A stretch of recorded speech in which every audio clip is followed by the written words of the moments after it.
All right, Brendan, are we good to go? Just one more second, still loading. All right. Okay, we're good to go. All right, thank you, Brendan and Focus Springfield, as per the usual. All right, the time is now 6:39 and the date is February 8th, 2021. This is a regular meeting of the Springfield City Council. Madam Clerk, can you please call the roll?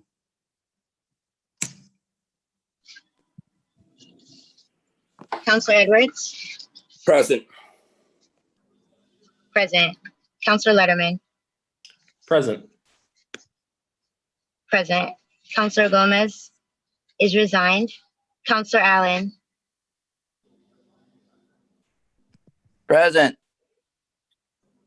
Present. Councilor Curran. Present. Present. Councilor Whitfield.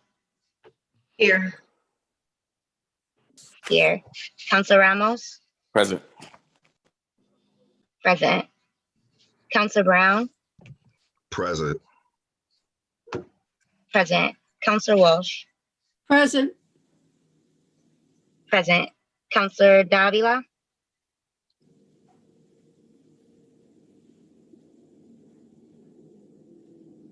Councilor Davila. I'll come back to Councilor Davila. Councilor Fenton. Present.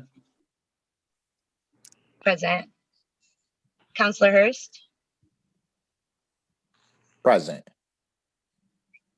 Present. Councilor Williams. Present. Thank you, Madam Clerk. Prior to rising for the Pledge of Allegiance, can I just ask, with Focus's help, I see someone in the room, PS55TZ. Thank you, Councilor Whitfield. Can you please identify yourself?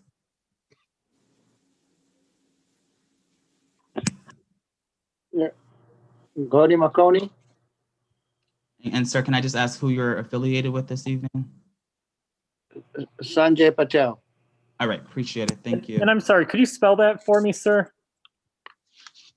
Ngoni Makoni.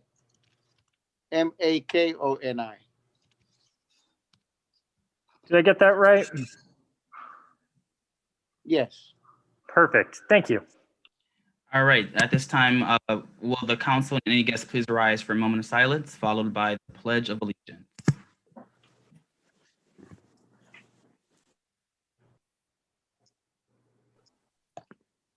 I pledge allegiance to the flag of the United States of America and to the republic for which it stands, one nation, under God, indivisible, with liberty and justice for all. Thank you, everyone. At this time, I will ask, are there any reports of committee this evening?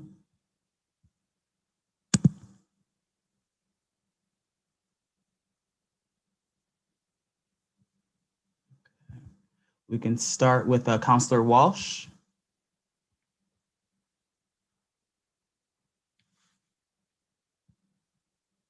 Councilor Walsh, you have to unmute yourself. I was trying to find out how to raise my hand and I unmuted myself. The Maintenance and Development Committee met last month with DPW Director Chris Signoli to just introduce himself to the new committee. Myself as chair, Councilor Letterman, Councilor Fenton. We were joined by yourself and Councilor Hurst. We discussed the goals and issues facing the DPW in the coming year and spent a lot of time talking about the impact of COVID on the department and that the solid waste department was hardest hit. Had several employees that were sick. It impacted the collection of leaves and an interesting side effect, according to Director Signoli, of COVID is there's a huge, massive increase, he said, in bulk pickup. So I think a lot of people are cleaning out their houses and garages. So we really couldn't get into the budget till we have more numbers, but he is looking forward to completing several projects in the near future. No vote was taken and we ended the meeting, but we anticipate many more. Thank you, Councilor Walsh. And Madam Clerk, can I just ask you, would it be preferable to accept all reports at the end, or should we go one by one? You can accept them all at the end, Counselor.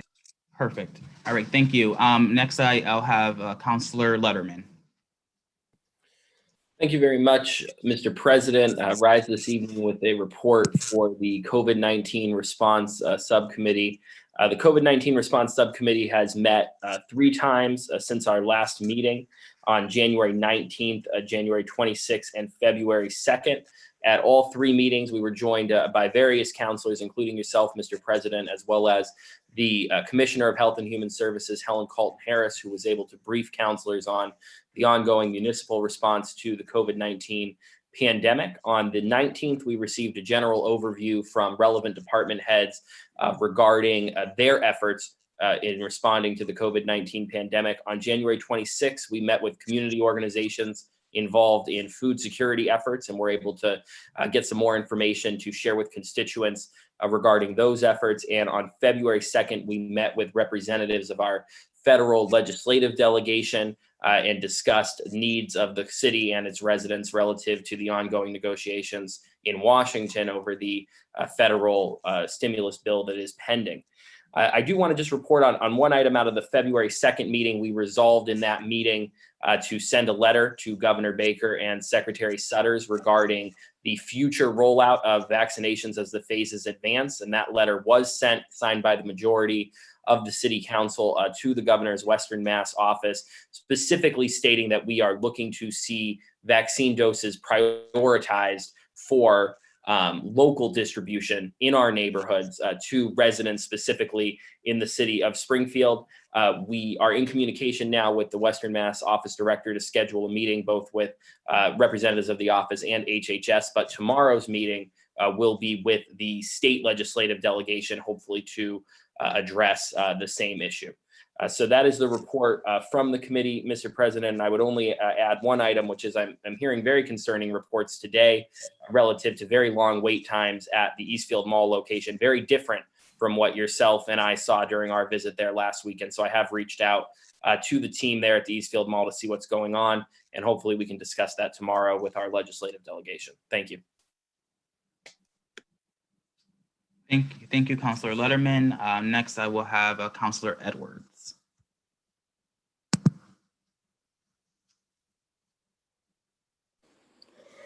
Thank you, Mr. President. On Tuesday, January 26th, the REO committee met. In the attendance was Councilors Allen, Lindsay Hackett from Finance, Councilor Whitfield was I have a Mr. Swan, Pat Chase Swan as from procurement, Peter Garvey from procurement as well for capital management, actually, Mr. Theo Lee's attorney for procurement, and we had two union representatives, and Lisa Clausen and Charlie Payne.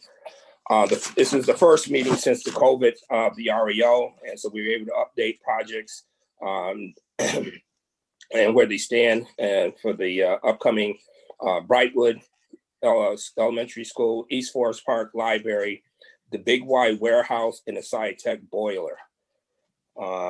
We also received explanations, which was given to Councilor Whitfield of linear construction versus vertical construction. The REO does not have oversight of linear construction, which is essentially the parks, roads, and sidewalk projects. We only have oversight of vertical, which any buildings and work on buildings that is municipally funded. As a request at that meeting, procurement has been asked to share all upcoming contracts and bids that are published on the city's website and the Mass Central Register. And we've asked now for those documents to be shared with all councilors on a regular basis. Councilor Whitfield was very correct and accurate in suggesting that too often city councilors are being told that people who are in the business of contracting are not aware of these contracts. And I want to thank Councilor Whitfield for bringing up that issue.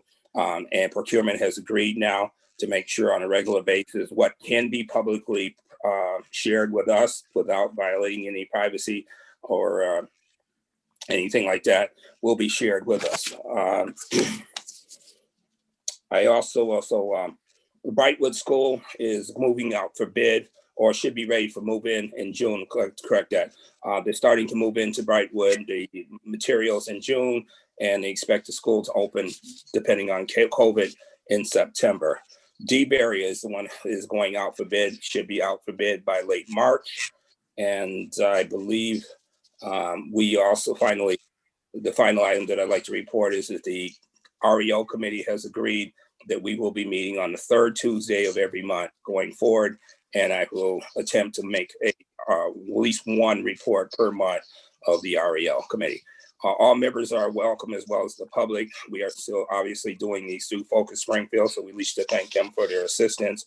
But third Tuesday, 2:00, the public is invited to attend through use of the resources of Focus Springfield, and all colleagues are encouraged if they have construction concerns or questions about municipal construction. Thank you. All right, thank you, Councilor Edwards. Next is Councilor Whitfield. Thank you, Mr. President. I appreciate it. I thought I was last, but I just wanted to talk about the civil rights subcommittee meeting that we had, and you were in attendance, sir, along with committee member Councilor Dustin Hurst and committee member Councilor Tim Allen. I appreciate that. And also now resigned Councilor Adam Gomez were all in attendance, and we discussed forming a civil and racial justice community advisory committee. We are in the beginning of the planning phase. I would encourage all councilors to please join and help us create this committee. We did get some points out, and thank you, Councilor Allen, for taking notes for that meeting, and they were sent out by the city clerk, the notes were. And so I'm excited that we're getting the community involved and hearing about non-police civil and racial violations that may occur within the city. Some of the concerns that I heard from the public was that we sometimes award contracts to different vendors that will treat the minority community not so respectfully. And so that is a concern and an issue that we should discuss. Also, the residency requirement is something that I know Councilor Fenton and Councilor Hurst and other councilors have been very adamant on making sure that the people that work for the city lives in the city. However, some individuals are given waivers and for like a year, and then once the year expires, they are still in the position and they still live outside the city. And that is also a concern. And then we talked about some of the contracts that are awarded for grants in economic development department may not be treated fairly. And this is a conversation that I have also had with Tim Sheehan and others in that plan and eco dev. And so we hope that these issues are some of the issues that can be addressed with the Civil and Racial Community Advisory Board, if that's going to be the name at all. It's a little long, but maybe we can get some acronyms going. And so I just want to thank those who joined and helped the discussion and move the discussion along. We should have more information coming forward shortly. And then I would like to report on the Finance Committee that we had today, and in attendance was Councilor President Williams, Councilor Tim Allen, who's on the committee, Councilor Hurst, Councilor Davila, Councilor Letterman. Thank you all for joining. Councilor Brown and Councilor Curran came when we had to end the meeting early, and so I appreciate all of you for joining. The main point that I want to talk about for that is the Shannon Grant. We didn't have anyone from the police department to answer questions about how the Shannon Grant is being used. We haven't had any meetings with the organizations that are awarded Shannon Grant, and the Shannon Grant's purpose is to be used to combat gang violence, specifically in the city of Springfield. And with gun and gang violence increasing, I don't know if it's being used effectively for outreach, while it might be being used effectively for internal use with youth. We just don't know what's happening with outreach. And so we would at the appropriate time, we will ask that this be sent to committee.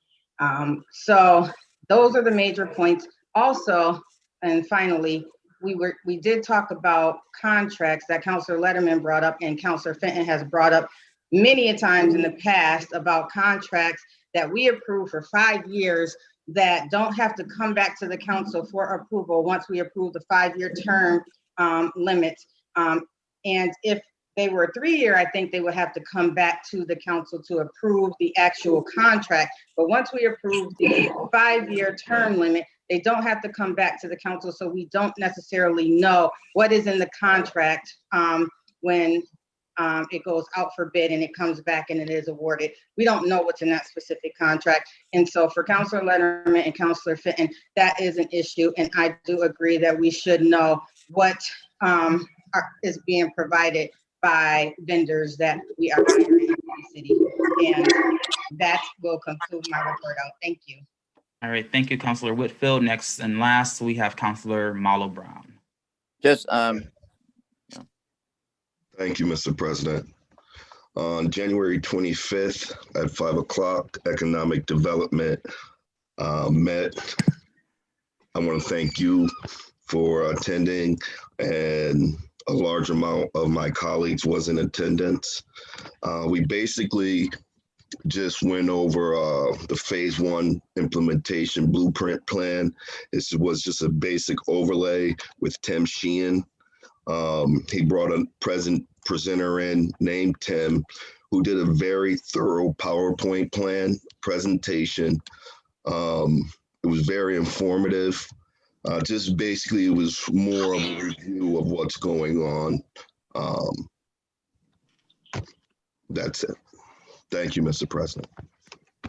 All right. Marcus, excuse me, Marcus, Yes. could I give a report? I can't, I'm working off a different device and I couldn't figure out how to raise my hand. Sure, Councilor Alvin. Yes. Thank you. The Elder Affairs Committee met 2 weeks ago on Wednesday, whatever that Wednesday was, January 27th or so. There were 7 counselors in attendance. Unfortunately, I only have 6 of them on my list. So one of you that I missed, but the committee is Counselor Edwards, Counselor Brown, and myself. Other people who attended were Counselor President Williams, Counselor Hurst, Counselor Curran, and somebody else. I'm trying to remember who it was, but thank you for the great attendance. We had 7 people. We had a quorum of the city council in that committee meeting. I think it shows that we're all concerned about elder affairs issues. And the thing, while there were other things discussed, the main thing was clearly the vaccine, access to the vaccine, and all that. Everything from registering to getting people there, and all the related things to that. I've been to the senior center one time since then. Worked with Sandy Federico, trying to understand the process. We were kind of single focused on that one thing because it's such a critical issue. And Councilor Letterman talked already about the meetings that he's having on Tuesdays at 4:30. I've attended those meetings, and I'm trying to be working with Sandy on basically her senior center staff has become a call center for registering people for the vaccines. There's 6 or 8 people doing it at any one time. There is library people are also helping out, and we're looking at volunteers and things like that. So it's kind of if you watch the news, you know what a struggle the vaccine registration is, and the senior center people are right in the middle of it. You can call them, anyone you know who needs a hand with signing up. These people will help you sign up through the process, coach you over the phone, etc. The number is 787-6785. And everybody's seen the stories on the news, so I'm not going to continue into any more detail, but it remains a huge challenge and something we need to, I support Councilor Letterman's letter last week and trying to get vaccines in other places that we can offer people in Springfield vaccines rather than Eastfield Mall, in addition to Eastfield Mall, not in place of. So thank you. That's my report. All right, Councilor Allen, thank you. Counselor Walsh, did you have a remaining question or comment? You're muted, Counselor. Myself added to the list of counselors that attended that meeting. It was you. Okay, thought it was you, catering. Yeah, thank you. All right, thank you, counselors. Madam Clerk, can we please move to a roll call vote of the council to accept the reports? Point of order, Mr. President. Yes. If I could be recognized, Mr. President. Oh, thank you, Counselor Davila. Madam Clerk, can you please recognize Counselor Counselor? Davila? Present. Thank you. Thank you. Madam Clerk, can we please call roll on accepting the reports? On accepting the reports of committee, Counselor Edwards? Yes. Yes. Counselor Letterman? Yes. Yes. Counselor Gomez? Resigned. Counselor Allen? Yes. Yes. Counselor Karen? Yes. Yes. Counselor Whitfield? Yes. Yes. Counselor Ramos? Yes. Yes. Counselor Brown? Yes. Yes. Counselor Walsh? Yes. Yes. Counselor Davila? Yes. Yes. Counselor Fenton? Yes. Yes. Counselor Hurst? Yes. Yes. Counselor Williams?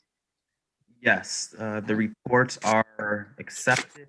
Madam Clerk, can you please call the next item on the agenda? The next item on the agenda is the resignation of Counselor Gomez. All right, before I just start this segment, Counselor Gomez, are you on the call with us this evening?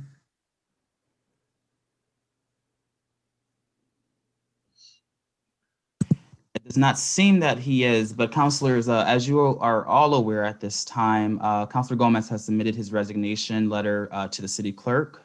And while we cannot be in person, I just wanted to offer counselors an opportunity to share any thoughts or well wishes for the new state senator as he assumes his new role in the State House. Granted, he's not on the call, but I still feel it is appropriate to give him the proper send off. I can just begin briefly by saying that we both were elected back in 2015. From that point, you know, his dedication to the people of Ward 1 was clear.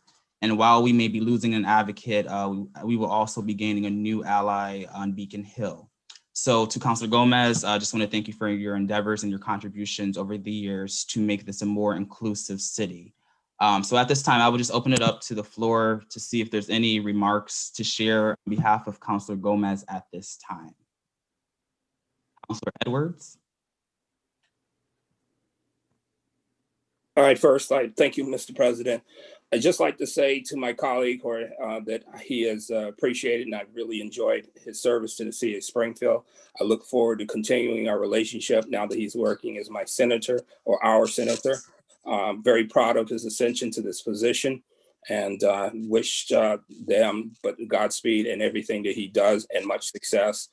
We will miss him, but we also will just deal with him from a different perspective. So thank you for your service, your continuation of your service, and may your family be blessed. Thank you. All right. Thank you, Councilor Edwards. Are there any other councilors wishing to speak? Councilor Letterman.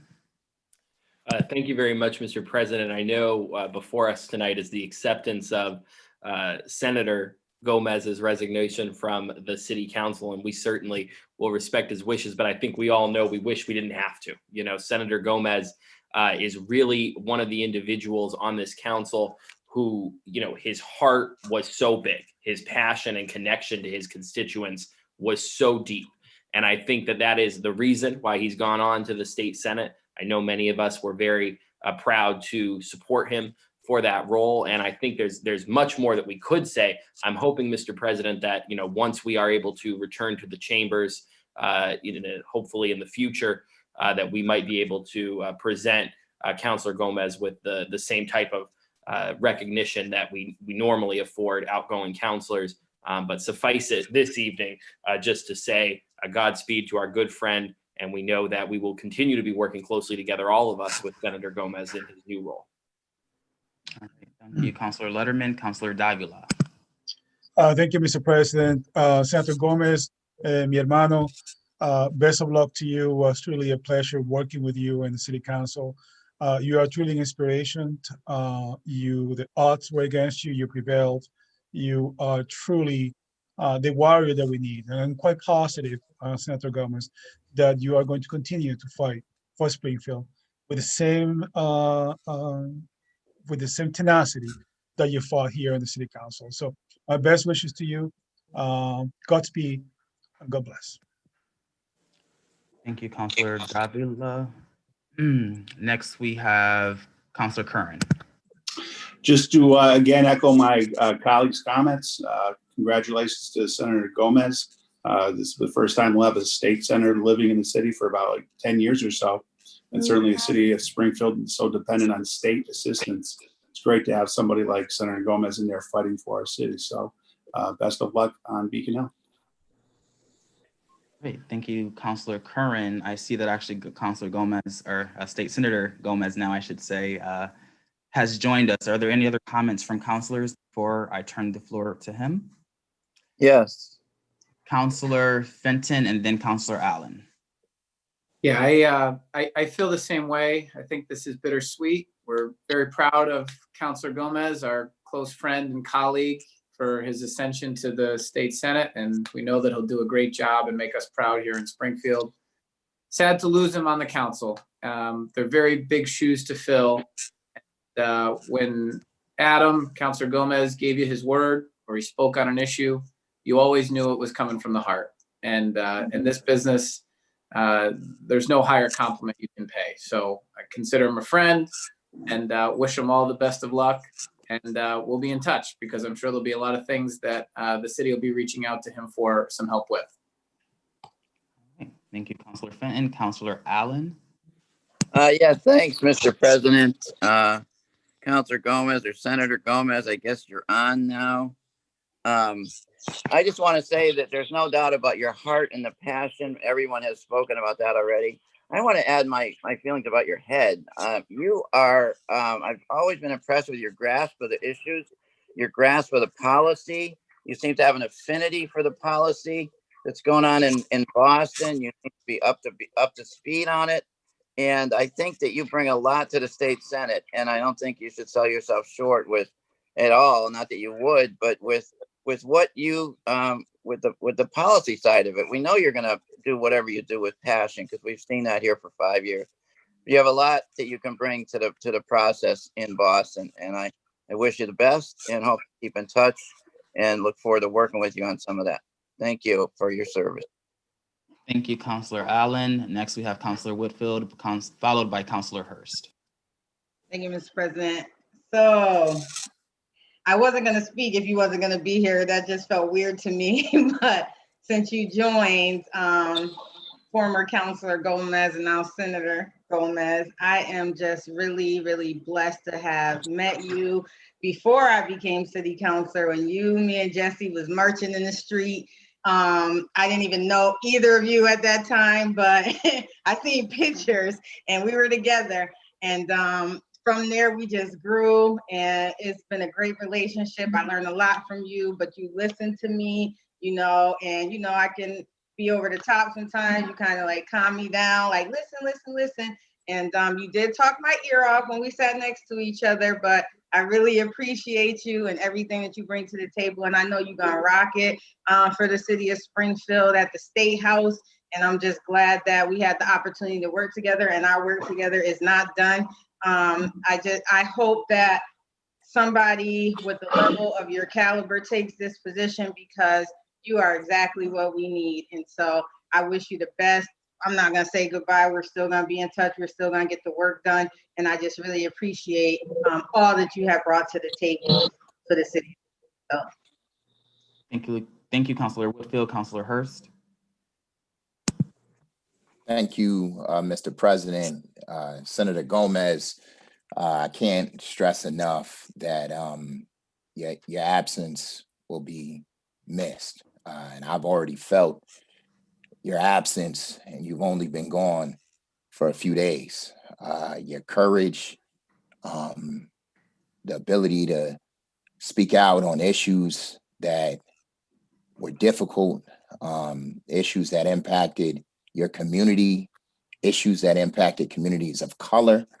You never wavered, and you always were genuine in your beliefs. And so I know you will take that to the Senate, and I hope that you have just as much of an impact as you had on the city council when you get to the Senate. And don't forget about us. Thank you, Councilor Hurst. Councilor Walsh. I've got to make sure I'm unmuted. Thank you very much. And I would like to join my colleagues, Senator Gomez, in congratulating you and thanking you for your hard work, you and your family's hard work to making Springfield a better place. I'm going to miss you as a colleague and as a friend, but I do have your phone number, so I'll make sure I'll be keeping in touch. But I especially want to thank you for your concern for our veterans. Your whole family is dedicated to our veterans, and I'm sure you're going to take that concern and appreciation to Beacon Hill, and you will try very hard to make Springfield a better place. And I'm so happy, as Councilor Sean said, that we finally have someone who lives in Springfield representing us in Boston. It's a wonderful thing, and good luck. Thank you, Councilor Walsh. Councilor Brown. Thank you, Mr. President.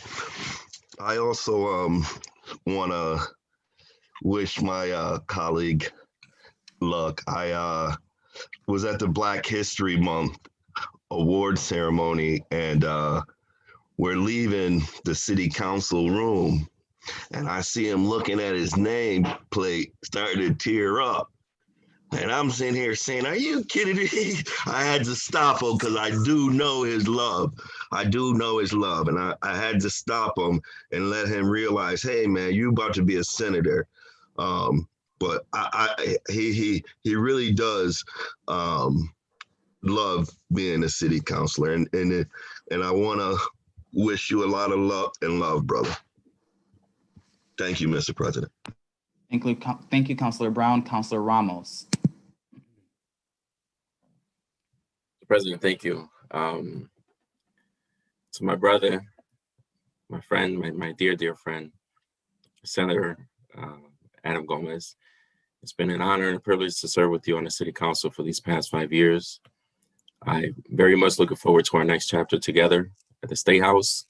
You and I have become really close over the last few years, and I couldn't think of a better person to be working with at the state level. Well earned, very much deserved, and I just appreciate you, person that you are, and for everything that you've done for the city of Springfield. And there were times where you and I would be sitting in a chamber, and in an empty chamber, after city council meeting, just talking about life, about family, about policy, about just anything, sports. And we would just look around and admire and just think about how we got here, right? As two kids from the neighborhood, two kids from the North End. And, nobody ever thought that this is what we would be, but well earned. God bless you. I love you. And I look forward to working with you at the next level. God bless. Thank you, Councilor Ramos. And if there are no other councilors at this time, Councilor Gomez, many of us did speak prior to you joining. So I would encourage you. Oh, Councilor Letterman, I'm sorry. Mr. President, I just wanted the senator to know that yourself and Councilor Edwards and I did speak prior to his joining. So we would request, Senator, that after the meeting you return to the video and then give us a call. You took the words right out of my mouth, Councilor Letterman. Appreciate that. And Councilor Gomez, I'll just certainly reiterate that, a heart of your caliber doesn't come around too often, and your dedication to Ward 1 was clear and evident in everything that you did, representing the people of Ward 1 and again the city of Springfield. And we got elected at the same time. We had a long journey, many conversations, and that's invaluable to me, and it will be invaluable to me for a long time coming. So I just wish you peace, love, and happiness, especially in the State House, brother.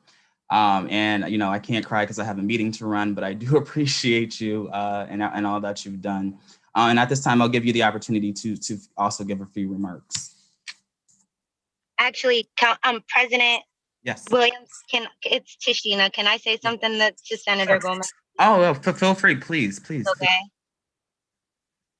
So please. Senator Gomez, you're one of the few counselors I've had the pleasure of actually getting to know quite well. We've worked together on a few things. I appreciate you. I appreciate your honesty with me at all times. And I appreciate who you are and where you're from. We're from similar neighborhoods. So just know that we're all proud of you. Thank you, Madam Clerk. Councilor Gomez, I'll give you the floor at this time. Wow, what an amazing tribute, and that, you know, I was asked to come in, and I was actually running a little bit late because senatorial duties did get a little bit ahead of themselves, and that's one of the reasons why I had to make a really bold decision. It wasn't an easy decision. I remember in 2015 when I was just doing basketball tournaments, right? I just wanted to clean up my park. I wanted new basketball ribs, and I didn't want them to build a jail in my neighborhood. And I was on my neighborhood board because they thought that I would be a good fit in an advocacy for young people, right? So I said, hey, you know, I'll run for the neighborhood board. And right there, I never put my name in an election for anything. And I was the second go-getter in the neighborhood. And then from there, you know, Jafet Robles, may he rest in power. You know, we were organizing in the neighborhood, door knocking, and there was a municipal election coming up. And from there, we threw our hats in the ring, and 2015 happened, 80-day campaign, ran against an incumbent, which I have extraordinary respect for her as being the first Latina ever elected to this seat. So I really do salute Zaida Luna in her time. And, you know, 3 terms later, you know, being elected to the state Senate is one of the most honorable feelings I've ever felt, being sworn in, walking into a chamber that nobody that looks like me has ever been able to walk in. Somebody that grew up the way that we grew up, a lot of us here on the council never got the chance to ever see or witness and to be said, yes, you're a senator. But one of the most honorable and humblest feelings that I've ever had in my life was to become a Springfield city councilor.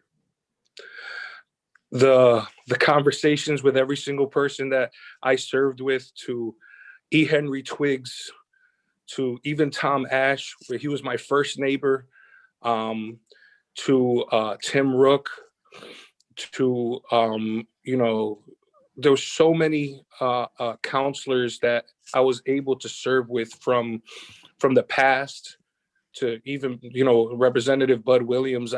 I came in at a time when there was a great turnover of young people and people that came from the community-based grassroots arena and got elected, that the people were electing people that looked like them, that understood their struggles. And I was elected with folks like Mike Fenton, one of the youngest ever elected to the city council, a bright, shining star over their last decade that I learned so much from.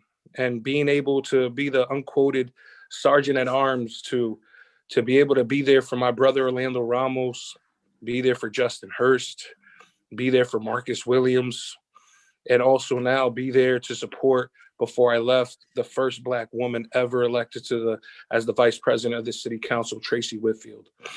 Be able to mend issues that thought that probably would never been irreparable, but learning that the emotional intelligence of learning to cross the aisle is the most realest thing that we can do for the constituents that we serve. This and all the policies that we've ever been a part of was never about being power hungry. It was about being hungry to serve And this body has been my greatest honor and a privilege, because it's a privilege to serve the city of Springfield. There is history here. We have to move politics into this next decade in a unified manner, in a unilateral manner that makes common sense for the people that live here. So with that being said, as per usual, that's my go-to. With that being said, I really love every single one of you guys. I really appreciate everything that I've learned from all of you, learned from even the department heads, even though sometimes we have a difference of opinion. It's because I put on for the poorest district in the state of Massachusetts. And if I didn't put on for our city, I had put myself in a position that I didn't know who was going to. But you have 12 members in front of you right here, ones that have served this body over 20 years. And lastly, you have folks here just finishing out their first term that's going to run for re-election that love this city. So I appreciate you all. I appreciate all of your kind words. And I look forward to serving the city of Springfield, the city of West Springfield, and the city of Chicopee to the best of my ability, and make sure that I put on for the Hampden District at the Massachusetts State Senate. Thank you so much, Mr. President. This is when I say thank you for these 5 years, and I look forward to working with all of you when we hit the ground running once more again. This is not so long. This is just see you later.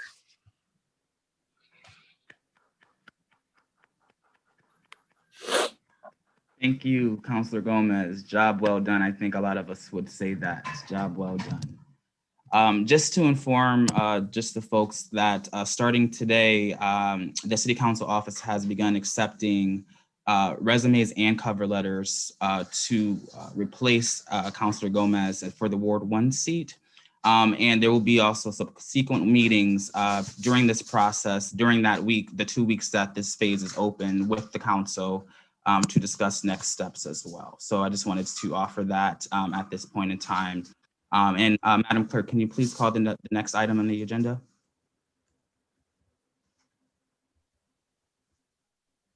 The next item on the agenda is the December revenue versus expenditure report.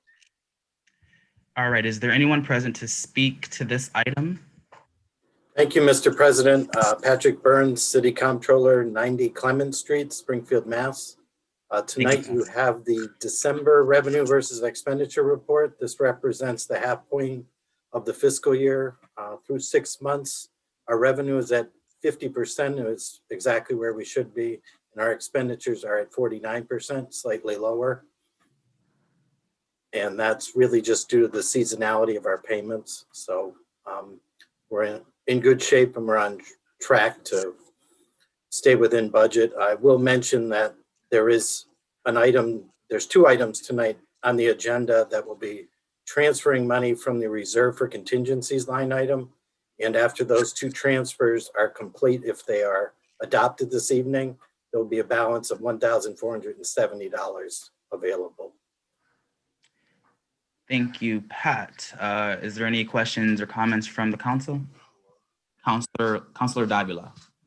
Thank you, Mr. President. Good evening, Pat. Pat, quick question. Let me just pull up the agenda here. Looking at the revenue portion of the ledger, I see that for the motor vehicle, we are way behind. We only collected 2.5 million. And I know in the past meetings that was attributed to COVID-19. It doesn't seem like the needle seems to be moving much on that particular line item. You have any comments on that? Yes, Councilor, thank you for that question. The commitment 1, which is the large motor vehicle bill that goes out once a year, is actually going out next week. It was committed today to the general ledger. It's approximately $9.1 million worth of bills that will be mailed out. We'll all be receiving them in the next few days. So you should see that revenue go up substantially when I present the February report, and even more so in the March report. Okay. Are we doing any kind of special waiver if people can pay it due to the COVID-19 financial crisis? Are we doing anything, or we just continue as demanded? Yeah, it's my understanding that there's going to be a insert in the bill urging people to pay online or to mail in their checks, to try not to come into the building, as it's by appointment only. So that's really the only thing I'm aware of that's different this year, but the bills will be due within 30 days of issuance. I believe it's March 11th they'll be due. And as of this point, I'm not aware of any extension similar to what we did last year. I don't know if that's been discussed with the assessors and the collector treasurer, but my understanding is they're just going to go out normally and they will be due within 30 days. All right, thank you, Pat. Thank you, Mr. President. All right, thank you, Councilor Davila. Are there any other questions or comments from the council? All right, seeing none, Madam Clerk, can we please call the roll on accepting this report? On accepting the report, Councilor Edwards? Yes. Yes. Councilor Letterman? Yes. Yes. Councilor Allen? Yes. Yes. Councilor Curran? Yes. Yes. Councilor Whitfield? Yes. Yes. Councilor Ramos? Yes. Yes. Councilor Brown? Yes. Yes. Councilor Walsh? Yes. Yes. Councilor Davila? Yes. Yes. Councilor Fenton? Yes. Yes. Councilor Hurst? Yes. Yes. Councilor Williams?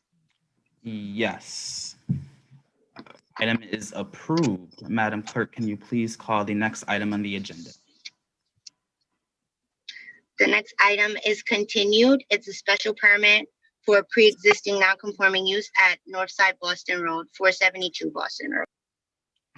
All right, thank you, Madam Clerk. Madam Clerk, have we received any testimony for this item? We have not. All right. At this time, are there any other questions for the petitioner from the council?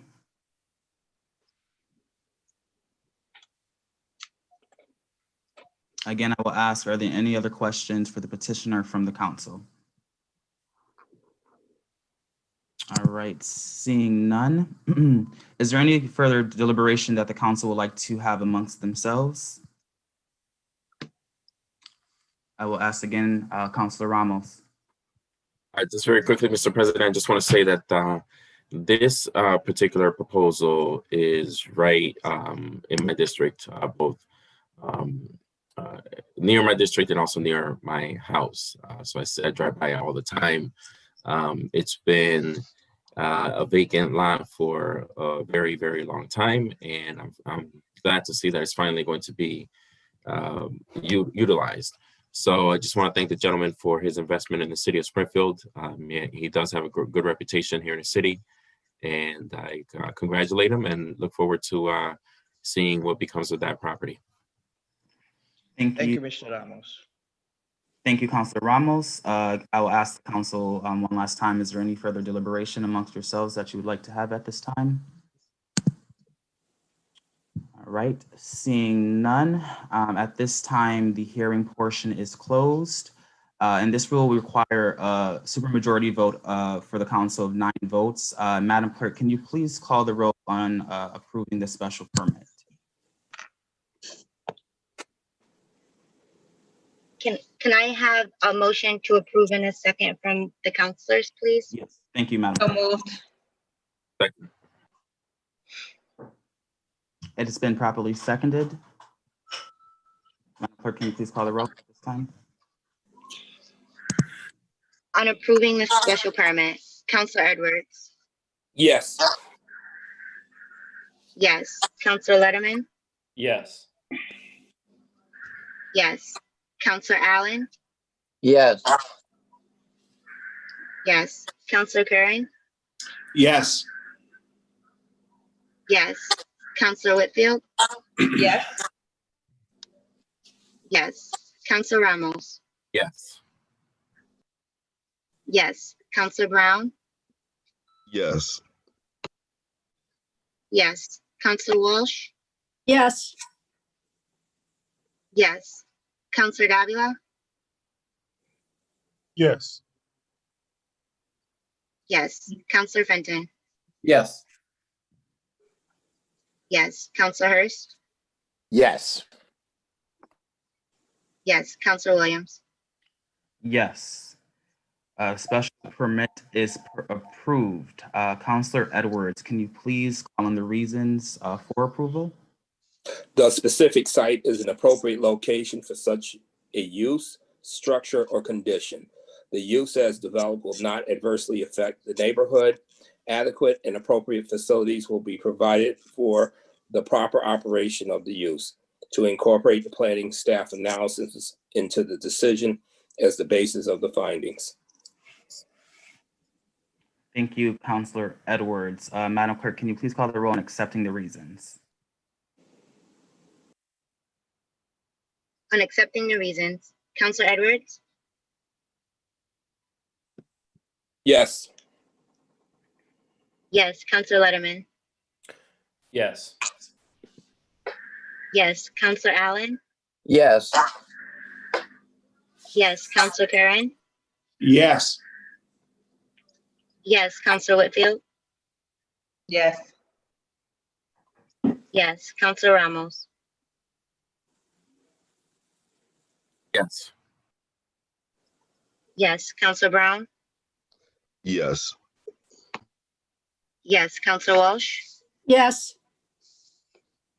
Yes. Counselor Davila? Yes. Yes. Counselor Fenton? Yes. Yes. Counselor Hurst? Yes. Yes. Counselor Williams? Yes.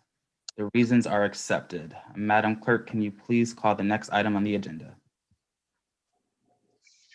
The next item on the agenda is for a special permit for the use of an existing structure at 53 Wilbraham Road. All right, thank you, Madam Clerk. Madam Clerk, have we received any testimony for this special permit? We received written testimony and I believe audio testimony, but I don't have the audio testimony, just the written. Okay, can you please recite the written testimony for the record, please? The first testimonial reads, "Good afternoon. The Western Mass Black Chamber of Commerce and the Minority Contractors Association of Western Massachusetts have reviewed the plans and also spoken to Mr. Pulsifer, and we are quite pleased with the work he has done in the past in the Springfield area. We believe that the quality of his work speaks for itself and wish for him and his company to continue to do developments in Springfield, Massachusetts. We have also had open dialogue with Mr. Pulsifer pertaining to the hiring of minority contractors, and he has also agreed and committed to work with us to sponsor outreach events to help produce economic development by seeking and hiring many minority contractors. In closing, we would like to support Mr. Pulsifer and his company to receive special permits to develop the Knox Street project in Springfield, Massachusetts. Respectfully yours, Greg Ellerby." Thank you, Madam Clerk. Is there any more testimony? And yes, the second written testimony reads, "Good evening. This statement is to address the Knox building permit coming before you tonight and express concern as a Ward 4 resident. While the developer has an outwardly decent reputation for the housing developments that have taken place in my neighborhood, the level of expectation should not stop there. We should not be looking at this project as if Mr. Pulsifer is merely doing our neighborhood or city a favor. Surely this multi-million-dollar project is yielding a financial gain for the developer in addition to taking advantage of tax breaks. Maybe some of you have not realized that it is not just tax breaks that are being taken advantage of, but residents, contractors, and local workers of our community are as well. Black and brown contractors have been left out of this multi-million-dollar economic opportunity, and local workers are being left out. In previous projects within the same neighborhood, Mr. Pulsifer promised to use local contractors, but never did so. The previous general contractor that he hired has even had past problems with wage theft. There are at least a dozen residents who are in threat of displacement due to this new housing development. Families are being left not knowing where they will end up after the property they currently live in will be sold in order to expand outdoor space for the Knox project. Some of these residents are reporting not being told they will have to find alternative housing in the near future as recently as 5 days ago. Let us not forget that we are in the midst of an unpredictable pandemic, and displacing families from their home only hardens the COVID crisis for these families and for our city. Will these residents be given priority housing in a new development, Section 8, and/or adequate high-quality temporary housing while they wait for the project to be complete? How can we parade new housing development while displacing residents in its name? Lastly, speaking to a single member of a neighborhood council hardly constitutes neighborhood input. I am encouraging this council to proceed with a high caution of accountability to ensure that this deal is not a slap in the face to the very residents, contractors, and local workers that support you, vote for you, and that you will have to face at some point in the city. Thank you, Janae McDonald. Thank you, Madam Clerk. Is that the last of the testimony? There was audio testimony also, I believe, but I don't have access to the audio testimony. I can't. Okay. Do our counselors aware of any other testimony that was submitted? Yes. Counselor Whitfield, do you have that testimony on hand? Let me see.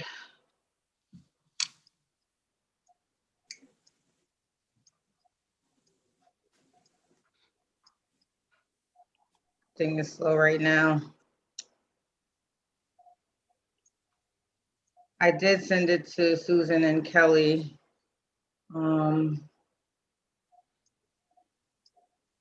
they said they forwarded it to you,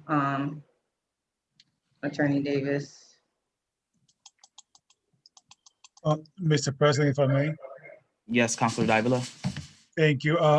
Councilor Whitfield, perhaps I did get one here. I don't know if it's the same one. Talking about 42 Wilbraham Avenue. Is it from the neighborhood council? This one is from a resident named Ronald Kelly. Oh yeah, I seen that one too. Okay, would you Can you like? please read that into the record, Counselor? Sure, Mr. President. This is, I'm going to be reading it as stated. It says, my name is Ronald Kelly and I'm a resident at 42 Wilbraham Avenue. I was recently informed by the employees of the property owner that the house will be sold.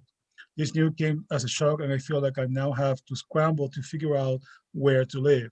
I do not have any idea how long I have before I will no longer be able to live here. I also heard that where I live is being sold to make room for a housing project. Will I be given priority to live there since I'm facing homelessness?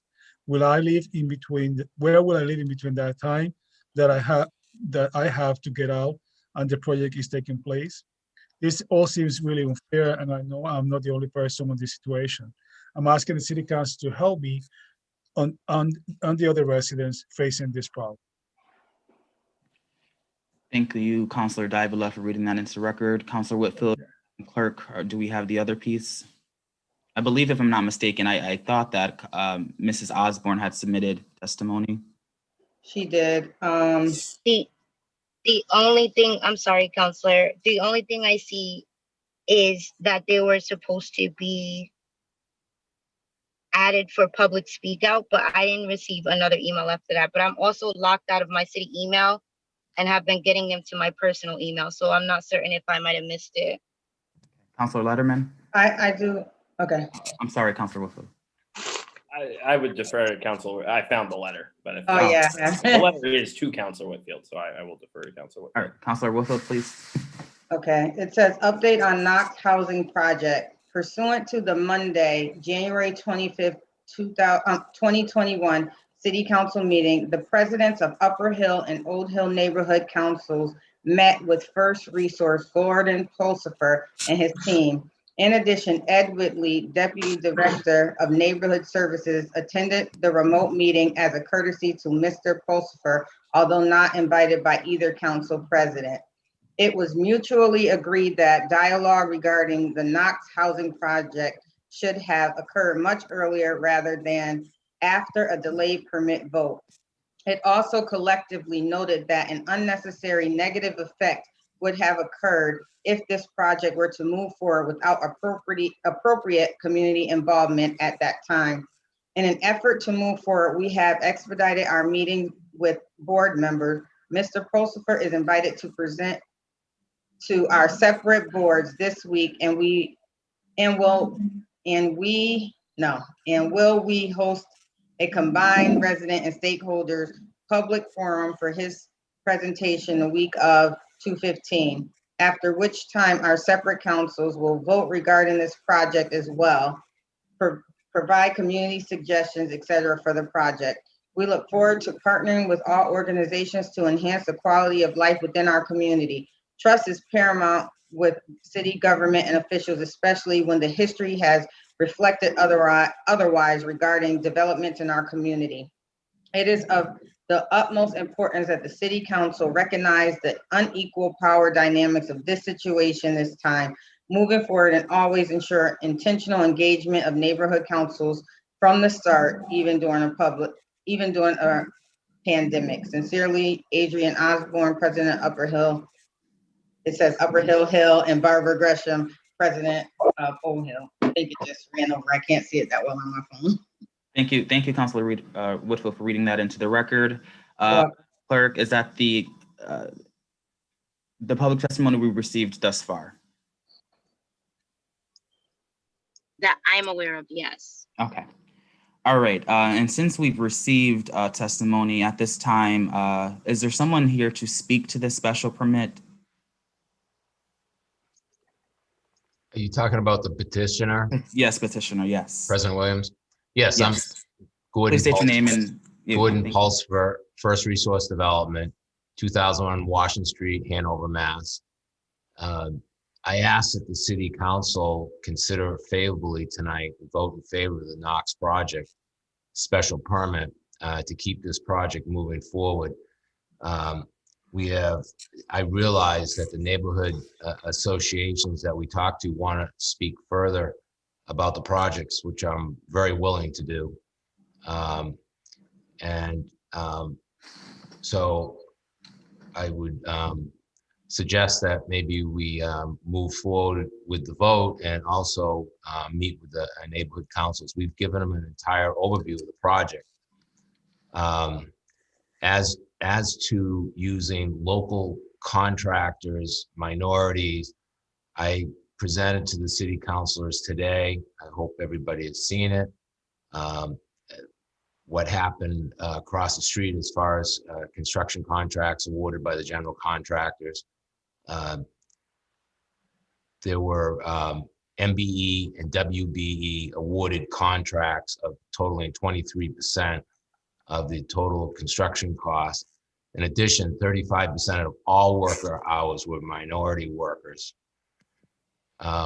We had 191 contractors on site, of which 161 were from the Springfield area. You can see that there's significant involvement locally. We seek local contractors. We've received support from the Pioneer Valley Builders Trades. You've heard that Western Mass Black Chamber of Commerce Minority Contractors. These associations we work with, we're constantly looking for good companies. It makes no sense to bring in outside contractors to work locally. And this is not unusual what I've done in the city of Springfield the last 22 years. Many of you have worked with me, know me. A lot of these goals are set by our lenders, these minority goals, and it's very important to us. More than 80% of First Resource company employees are minorities. Many of you know our employees. You see them on the street. You see our vehicles. You see what goes on. This is our neighborhood too. We've been at Indian Motorcycle for 10 plus years. The first time I've heard from the neighborhood associations was 2 weeks ago. It's no one's fault. We've always worked with neighborhood associations. We were not aware of these associations and look forward to frankly working with these associations. In the past, when we've asked, it's been no active neighborhood associations in your area, and I'm happy to work with Old Hill and Upper Hill. I'm frankly excited about it, and there's nothing a developer likes better than to share his plans, because we're pretty excited about this neighborhood. As far as people being displaced, the buildings that you're referring to tonight are ones that we are buying next year that will be emptied. That's all we know. I don't know about any displacement. I don't know about any residents living there, but we have thousands of places in Springfield that we would be more helpful in renting, relocating, and I'd be more than happy to reach out to the seller. These details are not available to me at the moment, but First Resource Companies would be happy to step in and work with any residents that need housing. In the end, Knox 1 and Knox 2 is going to provide 96 new homes in this neighborhood. It's going to restore a very historic project. The project is been submitted to the state for funding, which takes a lot of months and sometimes years to actually have happen. However, if we do not have zoning and permitting, that will stop tonight. And that you can't ask the state to fund something that's not zoned. So I ask for your support. I think many of you know I'm committed to the city of Springfield. I have 5 offices there, some 80 employees. We care, and we're excited about fixing this neighborhood. We're part of this neighborhood. We're not going anywhere. We love Winchester Park, Mason Square. You know, we've invested a lot of time, our employees and associates in this neighborhood. So I ask for your support, and if I can answer any further questions of things that have been brought up tonight, I'm more than happy to do so. All right, thank you, Mr. Pulsifer. At this time, are there any other questions for the petitioner at this time from the council? Councilor Brown? Thank you, Mr. President. Basically, my main concern was I had a few calls, and I want to thank Councilor Letterman. Me and Councilor Letterman have been fielding a few calls from the people being displaced, trying to talk to them as far as wayfinders and different groups out there that might aid. I know they're very scared. I know you don't have any legal obligation. So I feel very more at ease knowing that you are saying that you're going to make sure that, you know, we help those folks out, because, you know, it's people who are scared. So that was one of my main concerns. I also, you know, I think we have to do a little bit better as far as getting in touch, you know, with the actual different community councils out there. You know, but I basically the Black Chamber of Commerce, I've been working with them, so I do know that you are working with them. They're working right there in Mason Square, their office right there. So this particular project, I live right across the street from. So I live right there, right up on top of level 5 right there. So you know, my main things kind of was just that. You know, I just want to make sure that these people are getting displaced. We make sure we take care of them. Thank you. Is that something you're gonna do? Who are you gonna work with for that, Mr. Pulsifer? Well, this is the first time, Okay. Councilor Brown, that I've been hearing about this. So I'm gonna have to reach out to the seller. Okay. And this is, transfer of ownership is a year away. So I am unaware of how he's handling it, but I certainly reach out to him because we have so many resources in all over Springfield to help anybody that needs help. So I will reach out to him first thing tomorrow and see what we can do to help out. Thank you, Mr. President.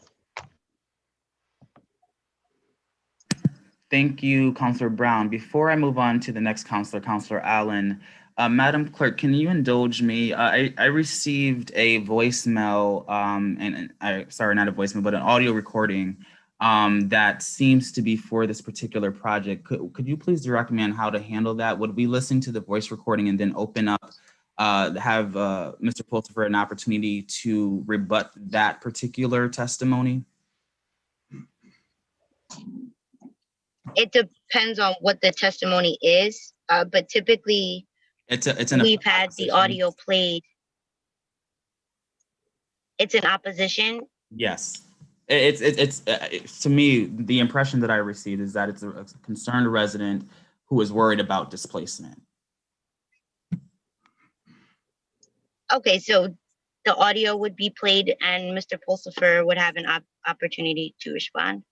All right, so before we move to the counselors, I'm sorry, let me just play this audio recording for everyone's indulgence. Morris. I live 45 Wilbraham Avenue. My phone number is 413-519-1689. I was calling to let you know I'm just hearing about the Firestone project. I received a letter Thursday, and it was the wrong address. Thursday the 21st, it was the wrong address. Y'all had 43 Wilbraham Road. And then I received a second letter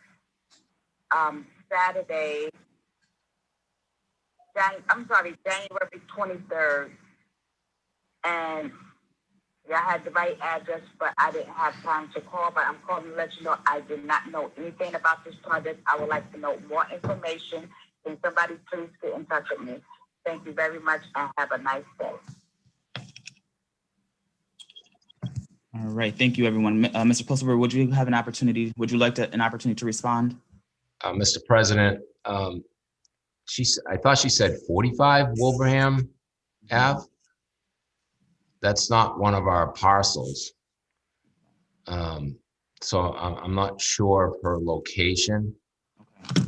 I'll make sure that odd numbers are across the street on the other side, I believe. Okay, thank you. All right, we'll move to Councilor Allen at this time. Mr. President, Tim Sheehan, Yes. 26 Eckington Street, Springfield, Mass. That could have been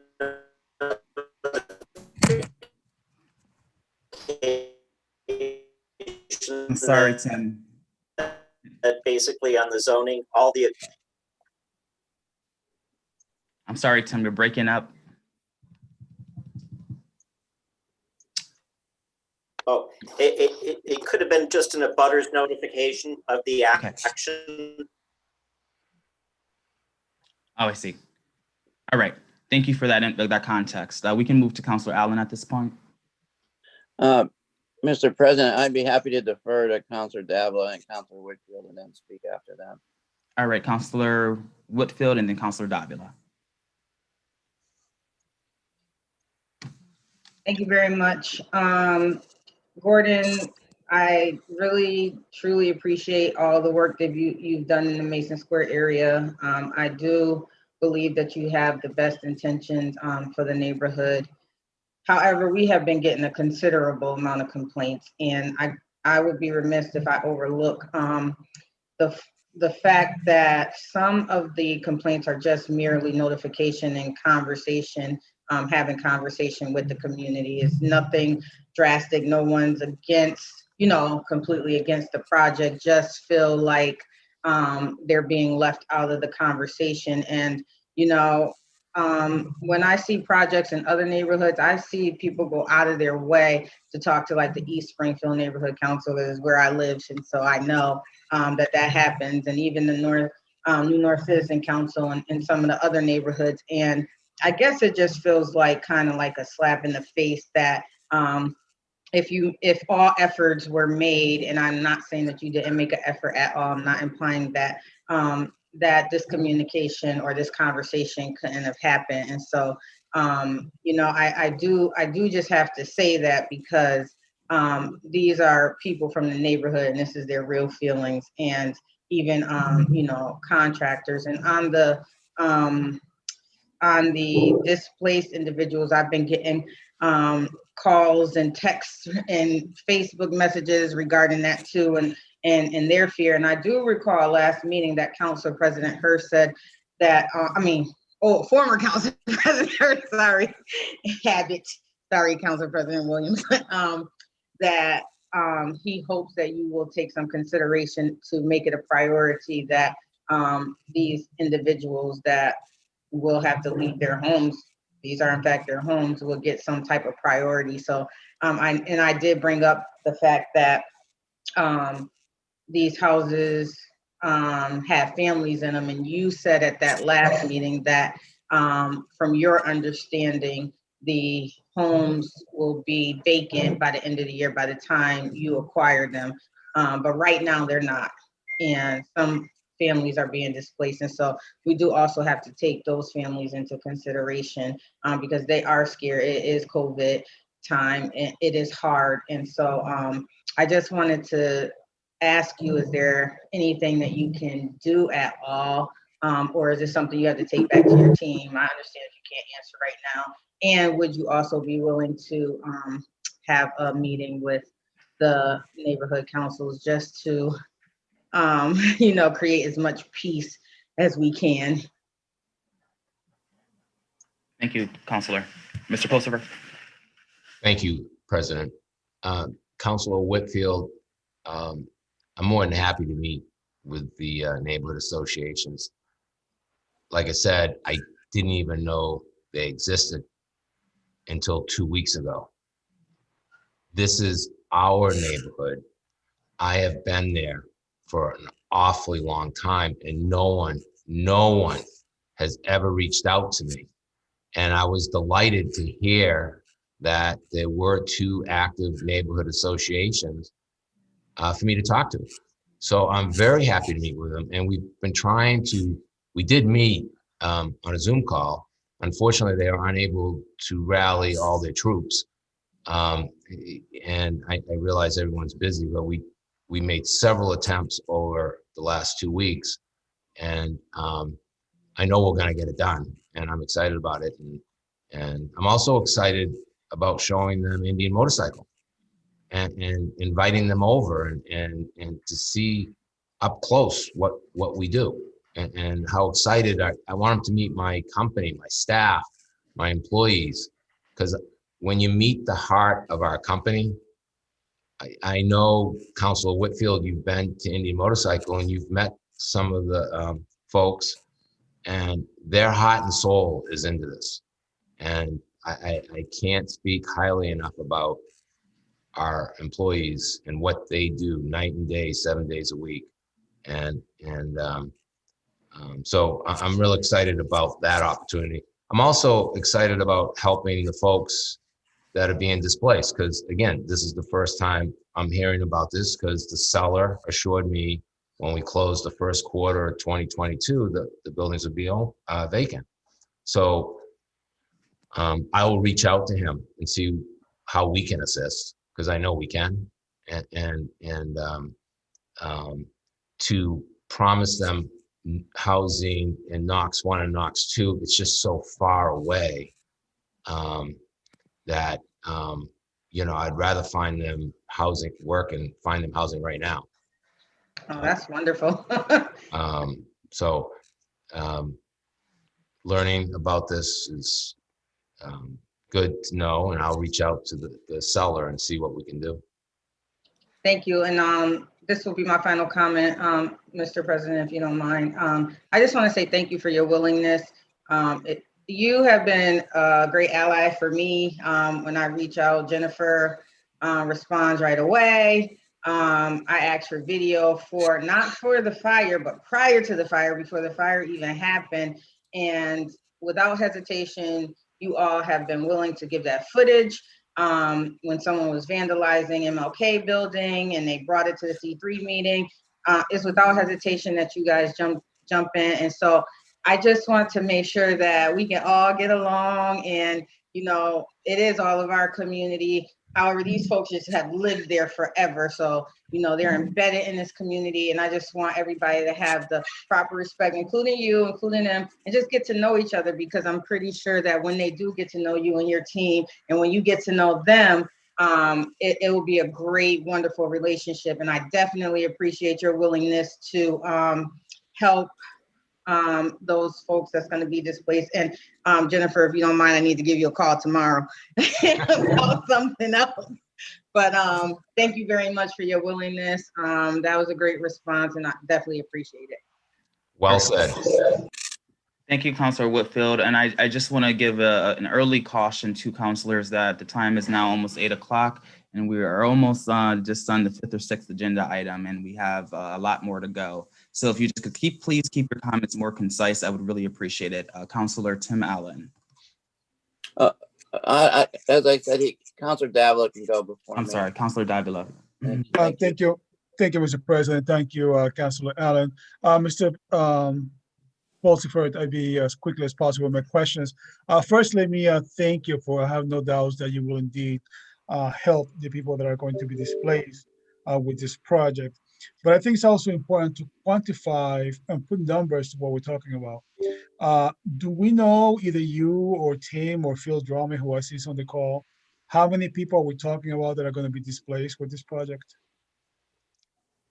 I think, Councilor Davila, I think one house is a single family, and I think the other house is 2 apartments, and then there's a rooming house. That's my understanding. And how many rooms are occupied, I'm unsure, but those are the numbers that that I'm aware of that could house people. So in terms of people, do we know how many actual human beings are we talking about? Counselor, I don't, and just because I haven't been involved, and the seller's been, he's the landlord. I don't have any direct control of what his plans are, but I will find out first thing tomorrow. All right. And also following up with that, Mr. Pulsifer, these are the 3 addresses, 34, 42, and 48, in which you want to do the parking lot, creating Correct. 75 new parking spaces, correct? Correct. Okay, which is an integral part of the whole overall project that you want to do. That gives us the parking requirement for the special permit. Okay, all right. Now, Phil, I see you on the call. I have a quick question for you, sir, if I could. Correct me if I'm mistaken, but I thought the process for the notification system that will be the petitioner will be automatically sent to the neighborhood board. That usually is the process, yes. What happened here, my good sir? Well, I How come certainly Mr. Pulsifer doesn't know that these 2 boards don't exist?